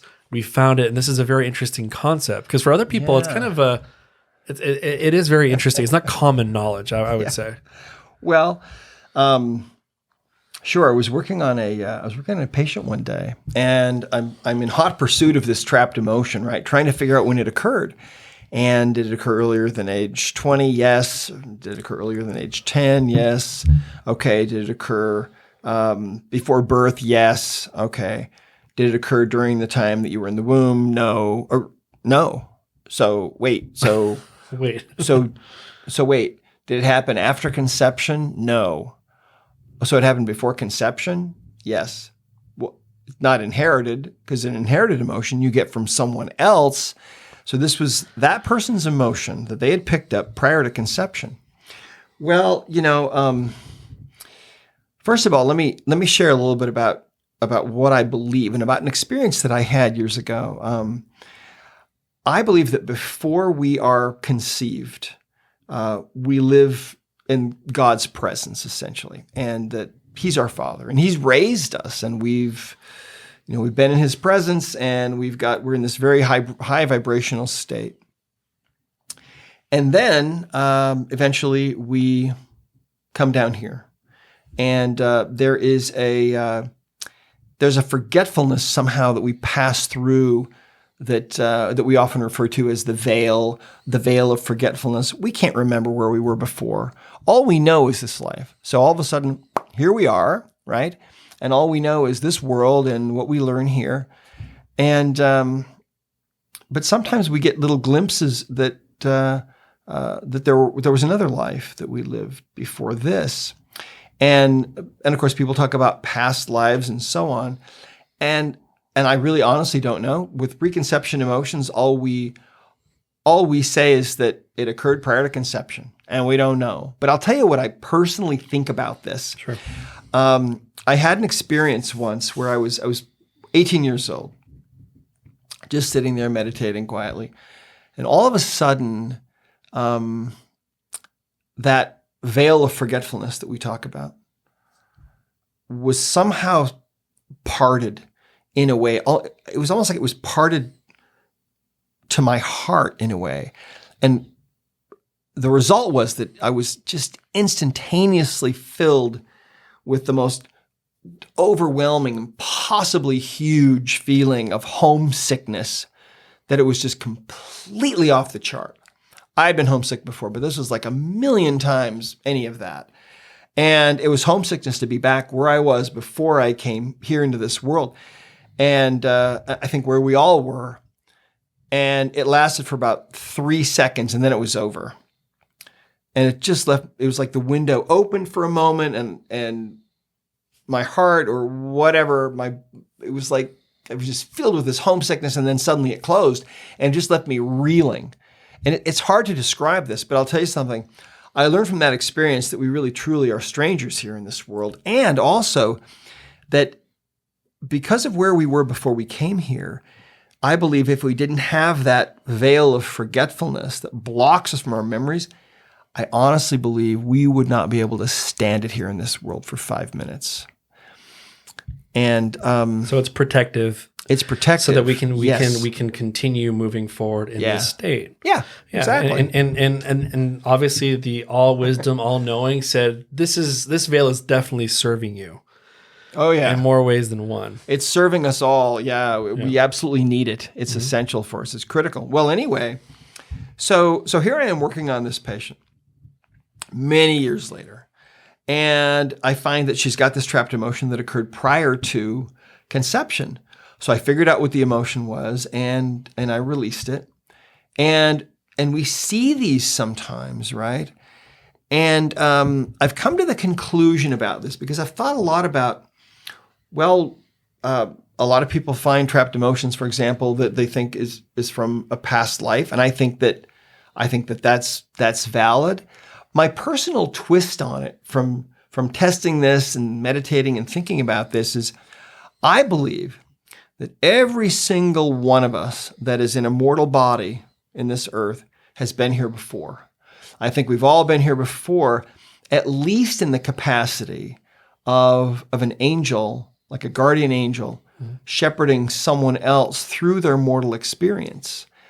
And so I think that we've probably been here, all of us, multiple times as part of our educational process, learning about life, before we actually come into the world ourselves in a mortal body. Mm-hmm. And I've thought about that, and I've put things together over the years because I've read a lot of near-death experiences. And I love near-death. I love Me too. Like I've read, I think, every NDE book out there. It's like my favorite thing of all time. Yeah, it's great. Yeah, it's so interesting. And sometimes, right, you'll read a story about somebody who they die and they find themselves looking down at their body, and then they notice that there are people in the room that weren't there before, and they're angels, and a lot of the time they're ancestors of theirs, or they're sometimes even children that are yet to be born. Mm-hmm.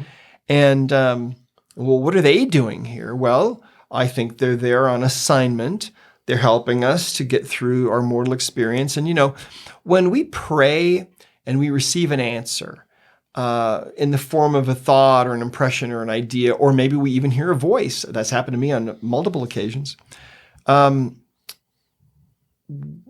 are those voices coming from? I think that those are the angels around us. And who are those angels? Well, I think they're probably mostly our ancestors, and sometimes our children that haven't been born yet, or grandchildren, or whatever.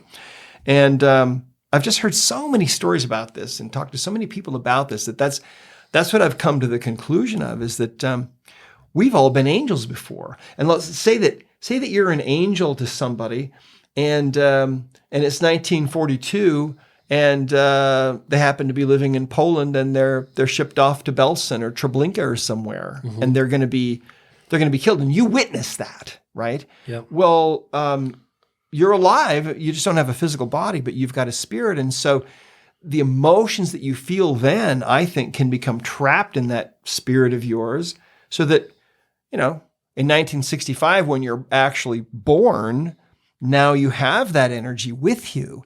And so then eventually, you find out about the emotion code, or you go to a practitioner, and maybe that's discovered and released, and suddenly you can't believe how much better you feel. Mm-hmm. Well, what if your ancestors were involved in, the wars? Vikings crazy, like intense stuff. Exactly. What if your ancestors were slaves? I mean, there's so many traumatic things that I think all of our ancestors went through at some point. And so, we have inherited baggage from them, but also if, these experiences that I think we had as angels, we carry some of that baggage as well. And so those will show up as preconception emotions. And anyway, that's just my personal take on it. I don't know. That's great. So in the work, what we do is we just tell people, well, all we really know is it happened prior to the time you were conceived. So, and you can do whatever you want. Yeah, exactly. Yeah, I say the same thing too. And what's interesting? I do give sometimes a preface, and I'll say, "Hey, can you keep your mind open when I share this with you?" And it's almost like setting them up to be like, "Yeah, it's like that makes sense," because and I think the only way it makes sense is if love is involved, and the only reason why you would be guarding someone is because you love them. Right? I think so. And so it's I feel like the reason why, if the equation never makes sense, is because you're not filling it with that love, and it's like, and that's why when I tell people all the time, if they do kind of go the negative route with emotion code, body code, and they say something like, it's witchcraft or voodoo, whatever, I tell them, I'm like, by their fruits you shall know them, and I feel like if I'm helping a child in Africa with depression, I need you to let me know how that's a bad fruit. Or if I help somebody who's in a mental hospital and he has serious triggers, and I'm able to help him after 6 hours, he's becoming more and more like a normal person. Please tell me how that is bad fruit. So maybe you can address something real quick. I feel like this world would radically change if the more conservative Christians that maybe kind of put a little bit of their guard up to say, hey, because some of the things that I've seen you do, for example, I know there was a lady you worked on one time that had a headache for, I think, many, many years. I think it was like 10 years maybe.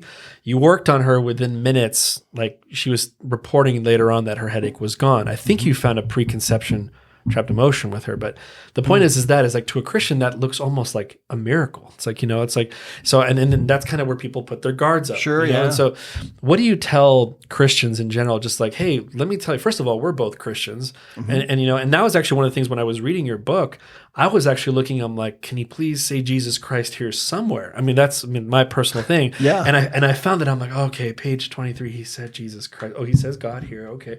And it kind of gave me validation, because I was kind of nervous, because I'm like, I'm not gonna stomp on my belief system just so I can find some way to help people. I need to find some congruency with it. Right. But it seems like you're not ashamed to put out your beliefs out there. So what do you tell a Christian who maybe says, hey, you know what? Like, can I really adopt this into my life? Can I help out my family with this? What do you tell them? Yeah, well, first of all, I totally understand. And I'll tell you how this came about.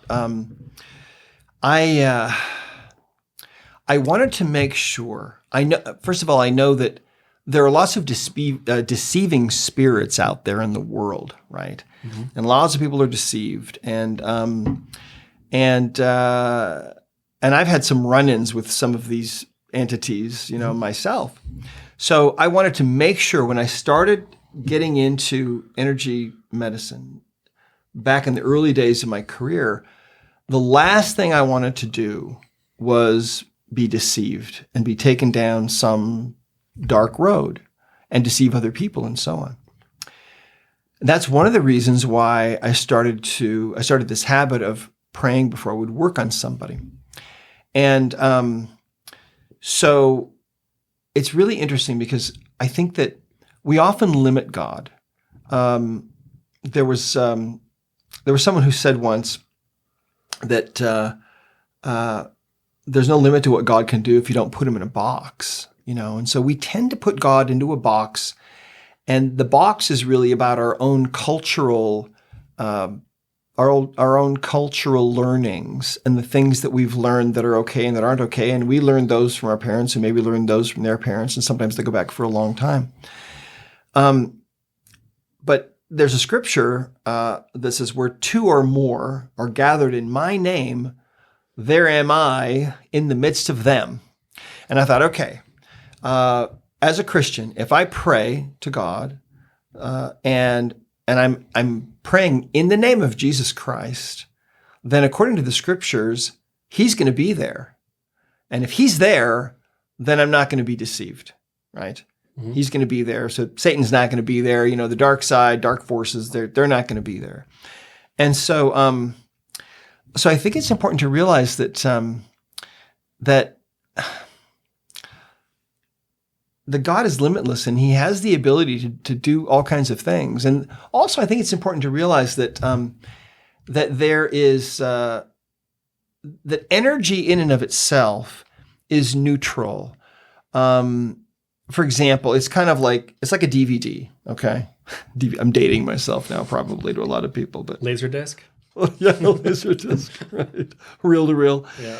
So you could take a DVD and you can put anything on there. The DVD in and of itself is neutral. Mm-hmm. I mean, you can put beautiful symphonies on there, or you could also put pornography or, images of murder or whatever, right? And energy is the same way. For example, there's voodoo, right? Mm-hmm. It's real. It's real energy, and it is, and it depends on the person who uses it, their Sure. intentions, and everything. Yeah. And I've never done voodoo. I have no interest in that. I want to stay as far from that as I can. However, I've talked to people who have had experience with that, and that's real. Well, what is that really? Well, it's energy and it's intention, and so there's the dark side. And there's the light side. Mm-hmm. And that's how it is with everything in this world, right? There's the light and the dark. There's the yin and the yang to everything. And when you are asking for God's help and you are coming from a place of love and you're trying to actually help someone, then you are on the right side of it. You're on the light side of it. Mm-hmm.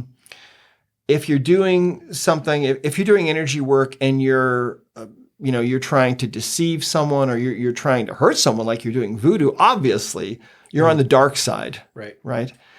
And so, so I think it's something that that a lot of people sometimes, depending on their upbringing, can look. It can look like magic, or it can look kind of strange in the beginning, but. Arthur C. Clarke, the great science fiction writer, said, any sufficiently advanced technology is indistinguishable from magic. Mm-hmm. I mean, look at your phone. You can pick your phone up. You can call somebody in Zimbabwe right now if you want to. Well, isn't that kind of magical? Magic, yeah. But we know how it works, and so we know it isn't magic. Well, with the emotion code and the body code, it's not magic. It's just a very advanced technology where what we're doing is we're using quantum physics and the fact that God has created us to all be interconnected to be able to do this even at a distance.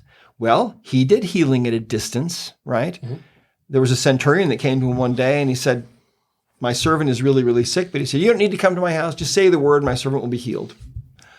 And Jesus said, well, I haven't seen faith like that in quite a while. Right. So, and no one bat an eye when that happened. No, not really. At a distance. And it's just interesting how, I know obviously he did miracles and it's very remarkable, but I think, the way that he does it is he does it through words, and that, obviously he's the Lord of everything. So all the elements listen to him due to his words, right? Yeah. And so for us, we have to combust things and make, kind of like work with things, Sure. But the way I look at the emotion code in my mind is it's just a tool, Mm-hmm. Now, when you see a beautiful chair, the chair didn't just show up there, it's kind of like you had to get a tree, you had to cut something down and you make it, but then if you look at the chair, you think that's a miracle, how beautiful it is. No, someone had to do something. And I feel like it's just, I would rather use a more pure tool and dissect a body that, it's kind of weird that we as humans, and we're kind of, numbskulls in itself, we have the intelligence to at least make tune-ups for cars.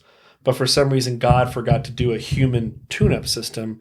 That's just, to me, would be very bizarre, Right. And so I figured that someone that is omnipotent and omniscient would probably put a tune-up system on ourselves. Yeah. You know?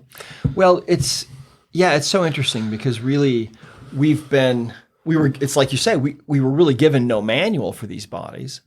And then what happened with me was I was just interested in helping my patients, but I was praying all day long. Every patient that I saw, I was praying, asking God, please help me to know what's wrong with this person in the name of Jesus Christ.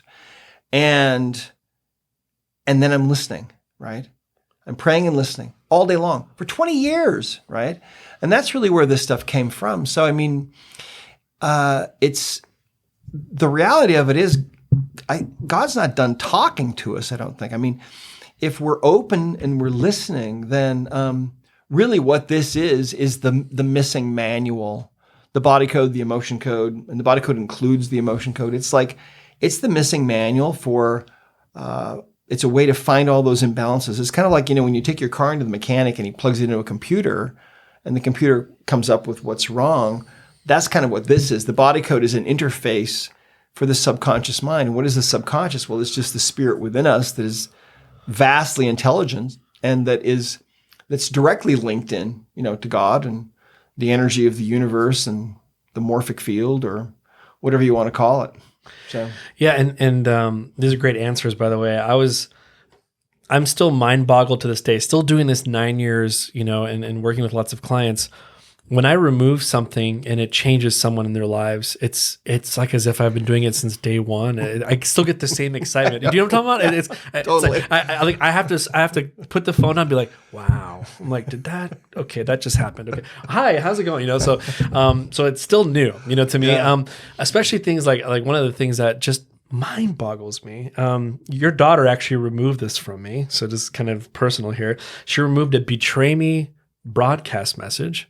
Ooh. And so I told her, she's like, have you had any, she's like casually, have you had any betrayal in your life? I'm like, I could write a book on betrayal.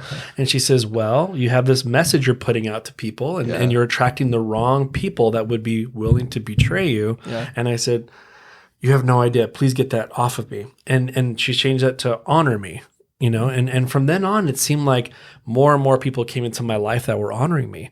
And cool. It really changed my life. But I'm just like, how many people are walking around with a shirt on that says, hurt me, or, sure. And they don't understand. So this is one of the questions I love asking clients is like, is there a common theme in your life? Yeah. And then just kind of dissecting that. It's like, yes, I noticed that people love to get to know me, but then they lose touch with me. It's like, why do you have that? And kind of dig in. But okay, so a little more questions. I know we're almost done with time here, but hopefully you're enjoying yourself. This is so much fun. Yeah, it's so much fun. It's great environment. Great to just chat. Yeah, so what highlights can we expect from the new book? Because everyone's dying to know.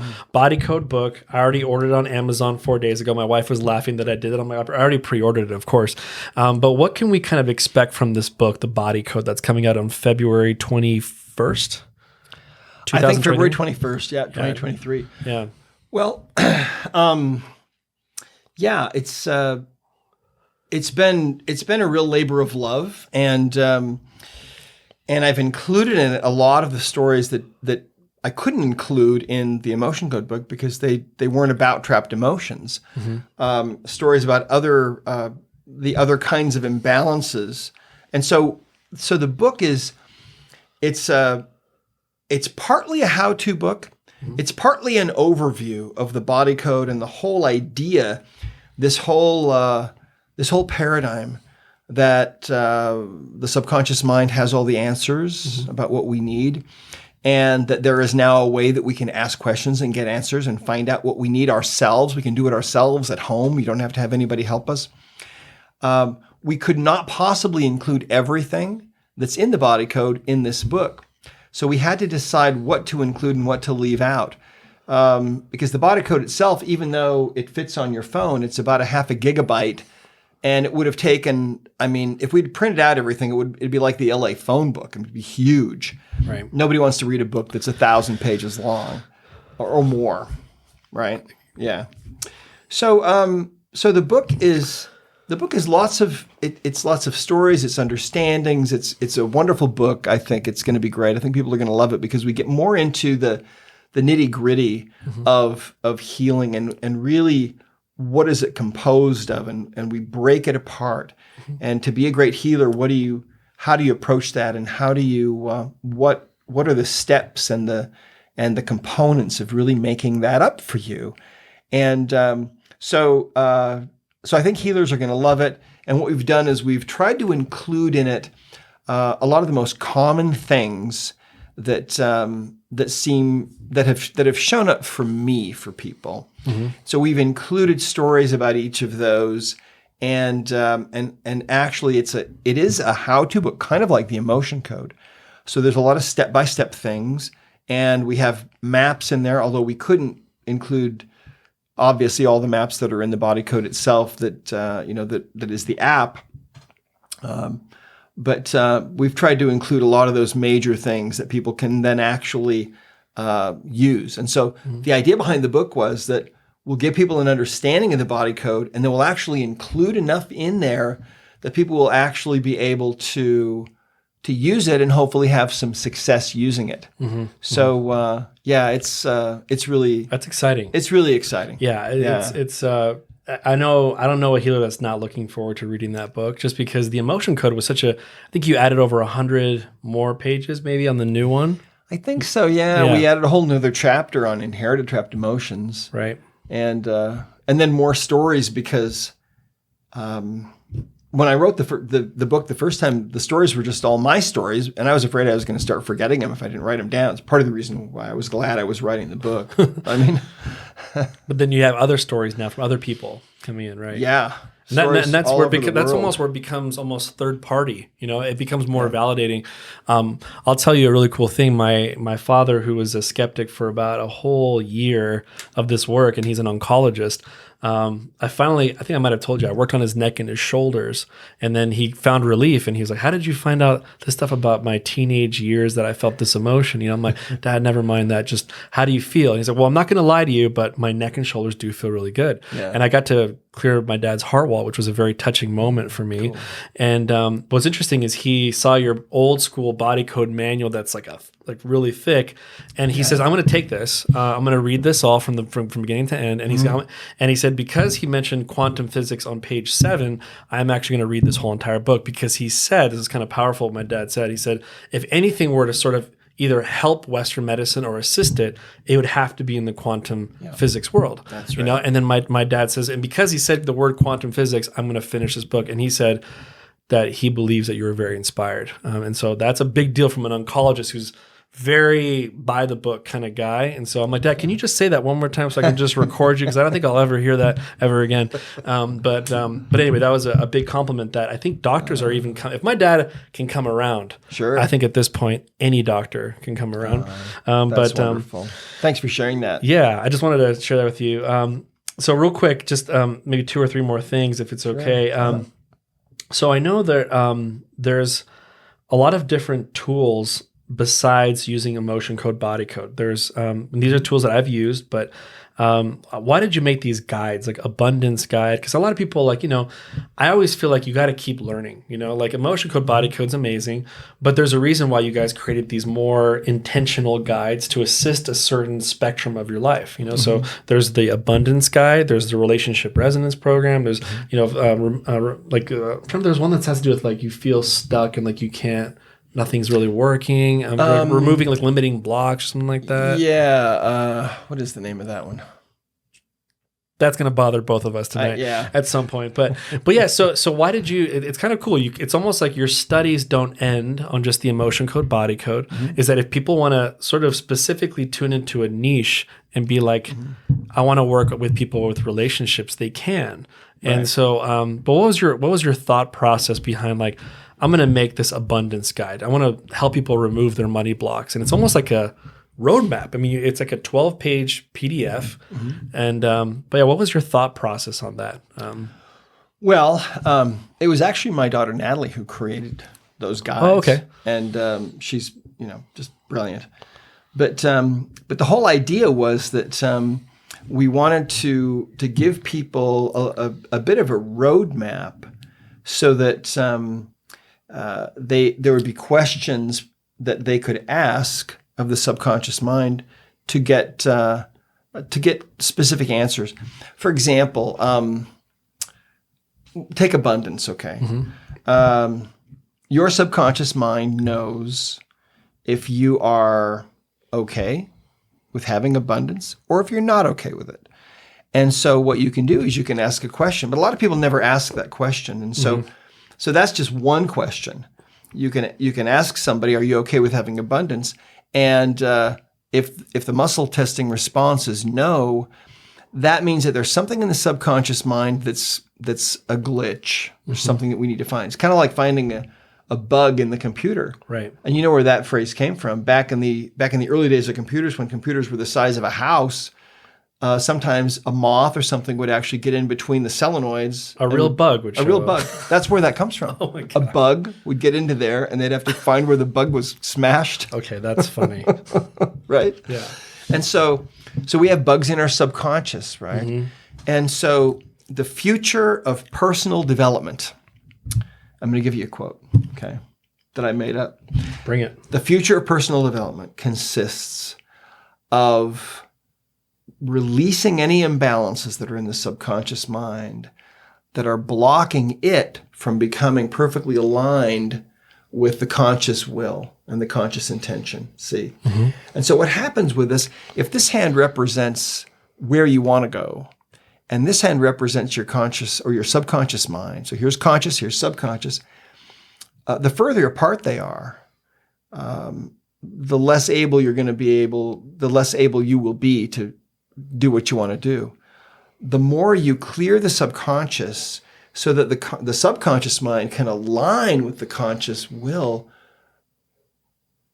the easier it becomes to achieve what you want to achieve. The problem is emotional baggage tends to pull us off and into different directions and to misalign the subconscious will or the subconscious mind with the conscious will. And so so that's really what these are about. They're about finding the glitches that are in the subconscious to remove those so that you can move that subconscious mind and approximate it much better to what your conscious will is, right? That's really what those are for, those guides. We're going to turn those into miniature courses, I think, at some point. Yeah, it seems like, it's very important to ask certain questions. Like, I'm trying to remember if there's a quote behind that. It's almost like your life is directly proportional to like the questions you ask. Well, yeah, I mean, think about it. The subconscious mind is essentially the most powerful search engine on earth. Right. And at least as far as your own body is concerned. And depending on how good the questions are, that determines how good the answers will be. So, for example, if you're looking for a trapped emotion, if you just say, do you have a trapped emotion we can release, you'll probably find one. Sure.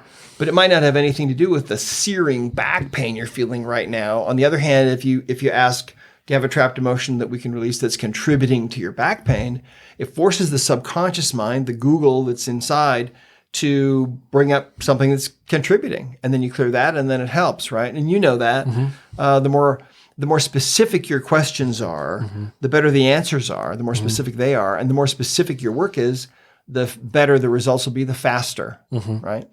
Yeah, and I used to word it like this. I would say, because a lot of people are very fixated on the term of the disease, which I just would, requote you that disease is just symptoms clumped together, right? Yeah, it's just a collection of symptoms. Yeah, so then I would say something to the extent of like, I just need you to be a professional symptom seeker, and then I will find to see what's going on with it. And by the way, anything can cause anything, Right. Yeah, and we don't know, and Yeah. like the subconscious knows, like, I have no idea.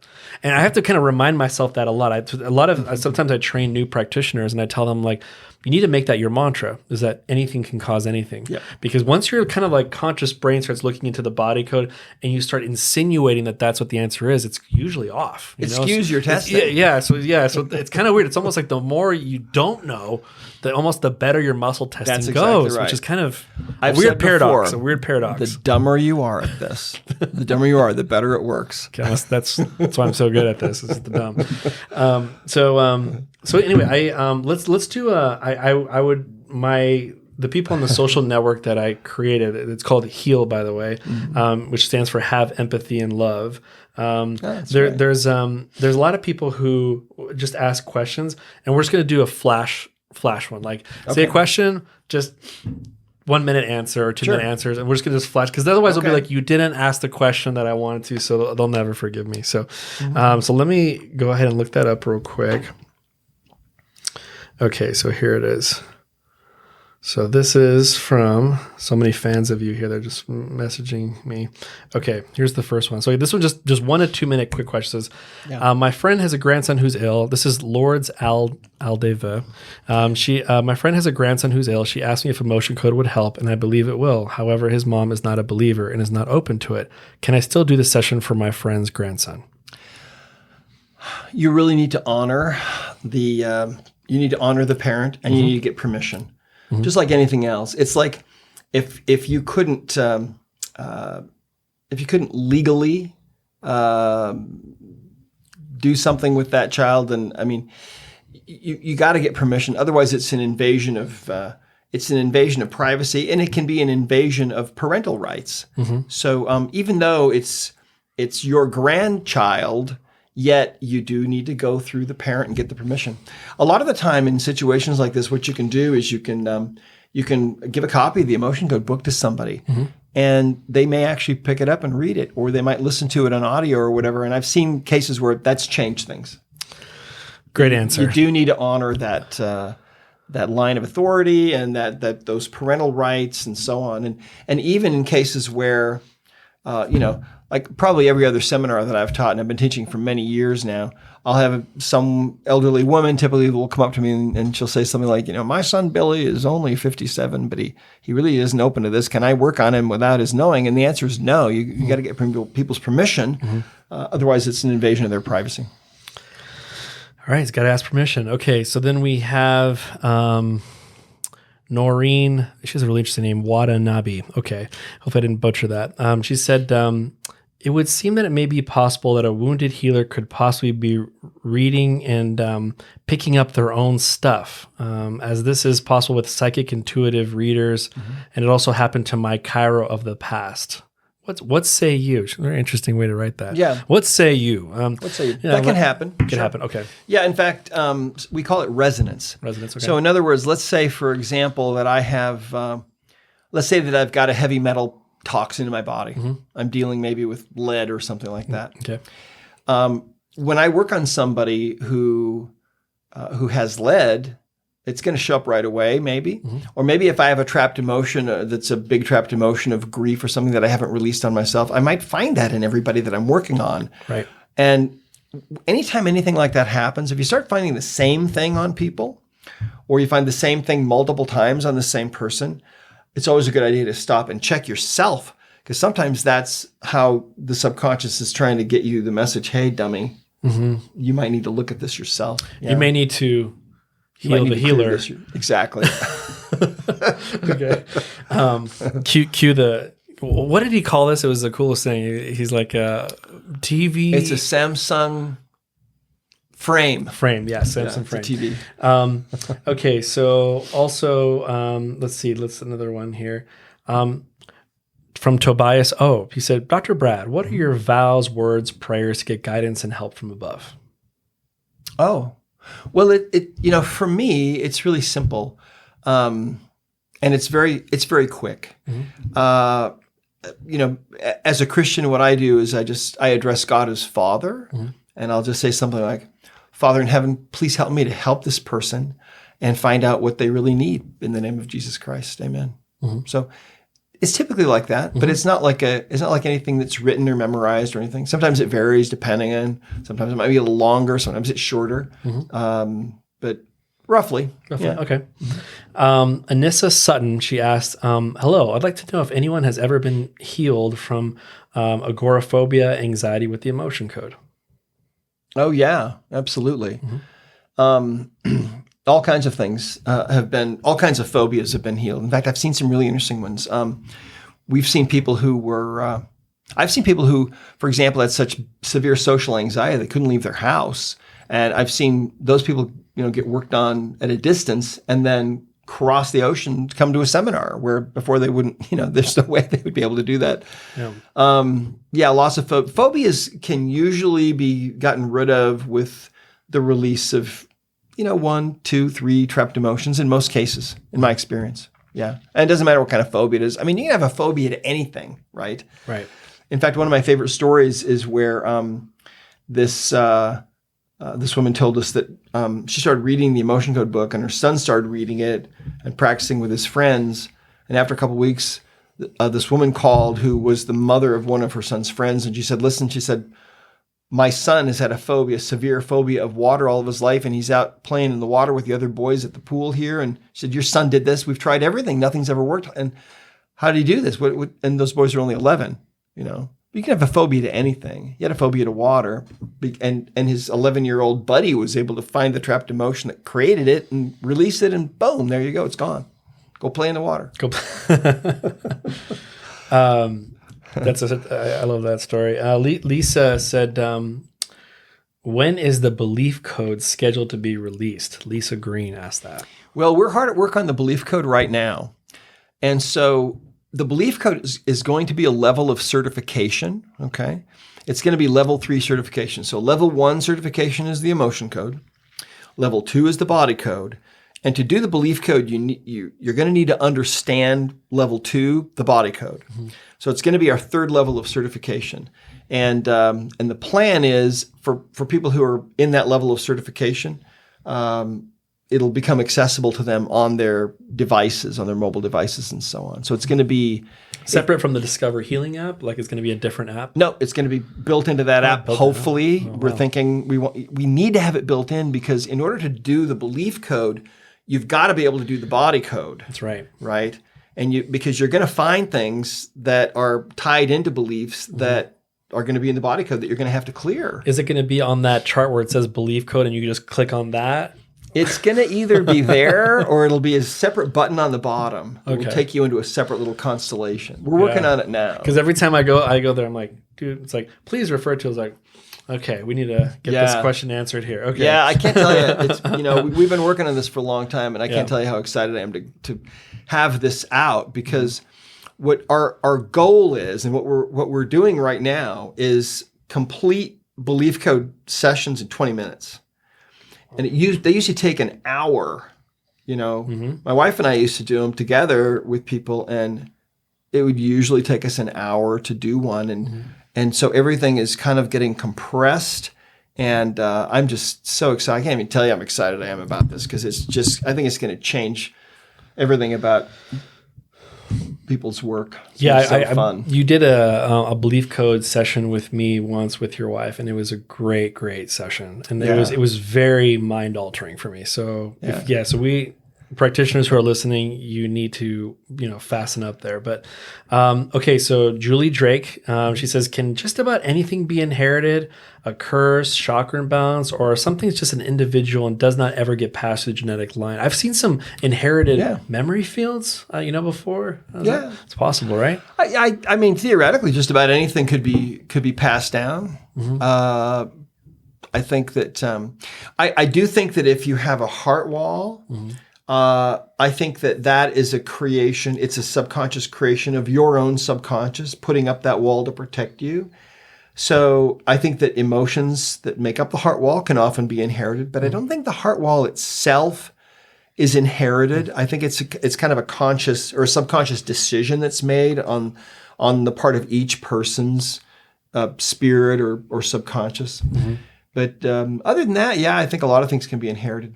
I think that entities can be passed down. I mean, think about it.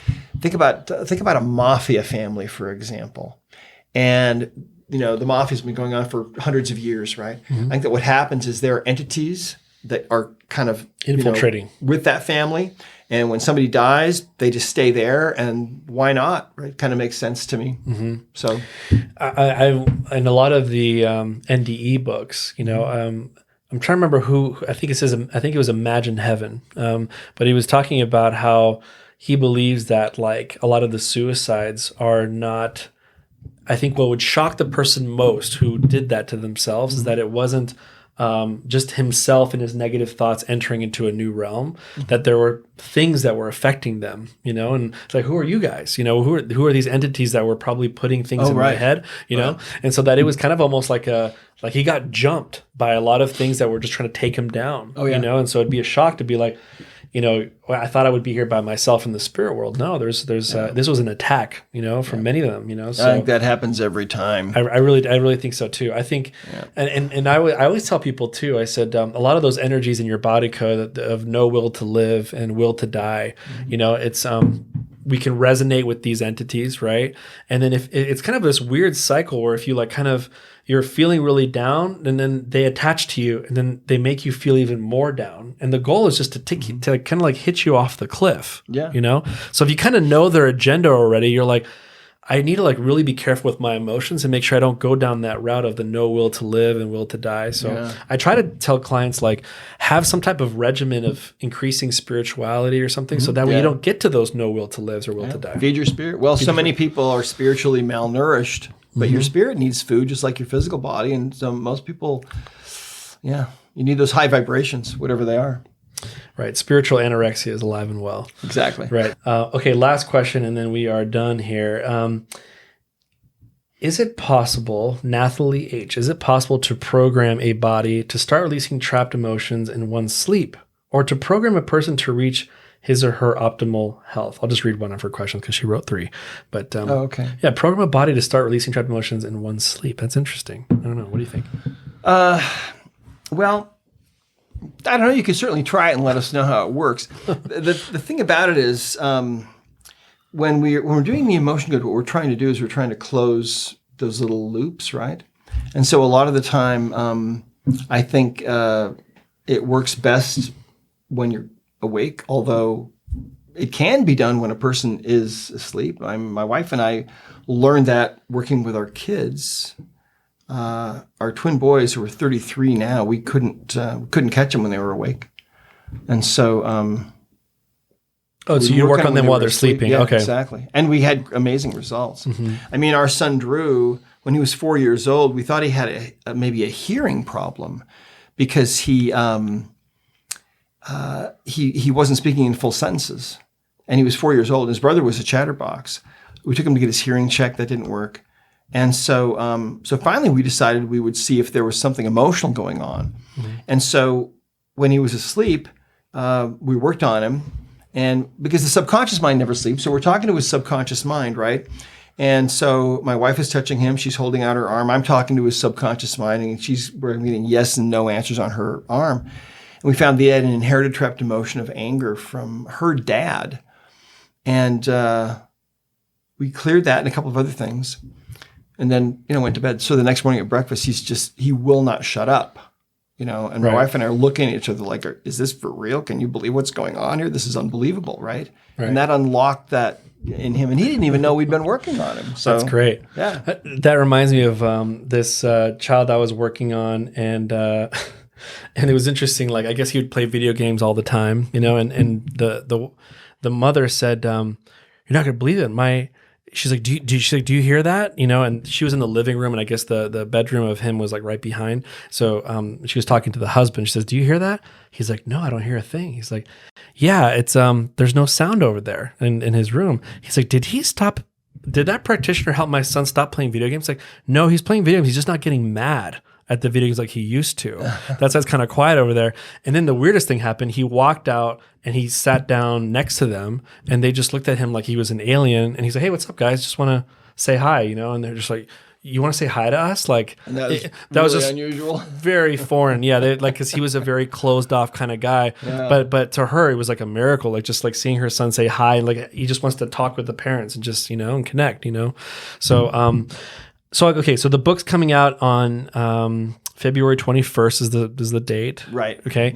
And we're excited about it. I already pre-ordered it, and I'm going to go ahead and put some links down there so they can already pre-order it. I know obviously we're at 8,000 practitioners worldwide. Is it 8,000? No, I think we're at about 10,000. We're close. I think we'll be at 10,000 by the end of the year. We're at 9,000, I think. Maybe 500 or something. I was there when it was 4,000. So this is great. It's let's just keep that growing. Yeah. And it's exciting to see like I said, we just need a few good people to raise the frequency of this earth, Right. you know, and I think it's happening, you know, and I think you're a great pioneer in it. And so I'm just grateful for you coming down here. Is there any kind of closing thoughts you'd like to share with the listeners here? Anything you want to share? Well, I would just say that it's a wonderful time to be alive, because you know, if you think about the yin yang symbol and the dark and the light, if you put your focus on the dark and what's going on in the dark, then that will tend to expand for you to the point that that's all you can see. And by focusing on the dark, I think you tend to empower the dark, right? So what you want to do is you want to maintain a state of balance, and remember that that if it seems like the darkness is increasing and getting darker, remember that things have to stay in balance. So if the dark gets darker, the light gets lighter. And I think we're in a beautiful time when miracles are going to be more and more commonplace all the time. I think we're going to see more and more amazing things happening. I think prayers are going to be more easily answered, more readily. And I think that I think that it's like I mentioned before, I feel like the earth is in labor, and it's trying to give birth to this whole new world that is all about unconditional love, where the world will be ruled really by unconditional love and abundance. And I'm excited. I think it's right around the corner. I think that, you know, these old control structures are trying to maintain all their power, but, you know, it's not going to work. The level of consciousness right now is expanding so rapidly around the world that it's just incredible, and we're seeing it all over the world in the work that we do. We're going back to Europe, for example, here at the end of August, and we've got seminars going on in Poland and Turkey and, you know, and Germany, and it's all over. My wife woke up the other morning and she had this really strong impression we need to go to Japan. So we're hoping this coming year to get to Japan and back to Australia, and it's going to be a world, global phenomenon world tour. Yeah, it sounds great. Yeah. And then you guys have it in, you said, what, 12 languages now, or 10 languages? I think it's in about 21 languages now. Wow, 21. Yeah. Yeah, we're ready. Yeah, and more all the time. So yeah, I'm grateful for you coming down. Again, I will put the link to get your book. Also, if anyone's interested in becoming certified, I'll also put the book, the link down there below. And just grateful for all the work that you're doing, and just grateful you came down here and take some time, because I feel like this body code book is like people are hungry for it. We're excited about it, and healers love the emotion code. I mean, I have it here in every single podcast because people need to read it, you know? So just grateful for you coming down. Well, thanks for having me here. It's been really, really fun to see you again and have a chance to just chat for a while and chew the fat.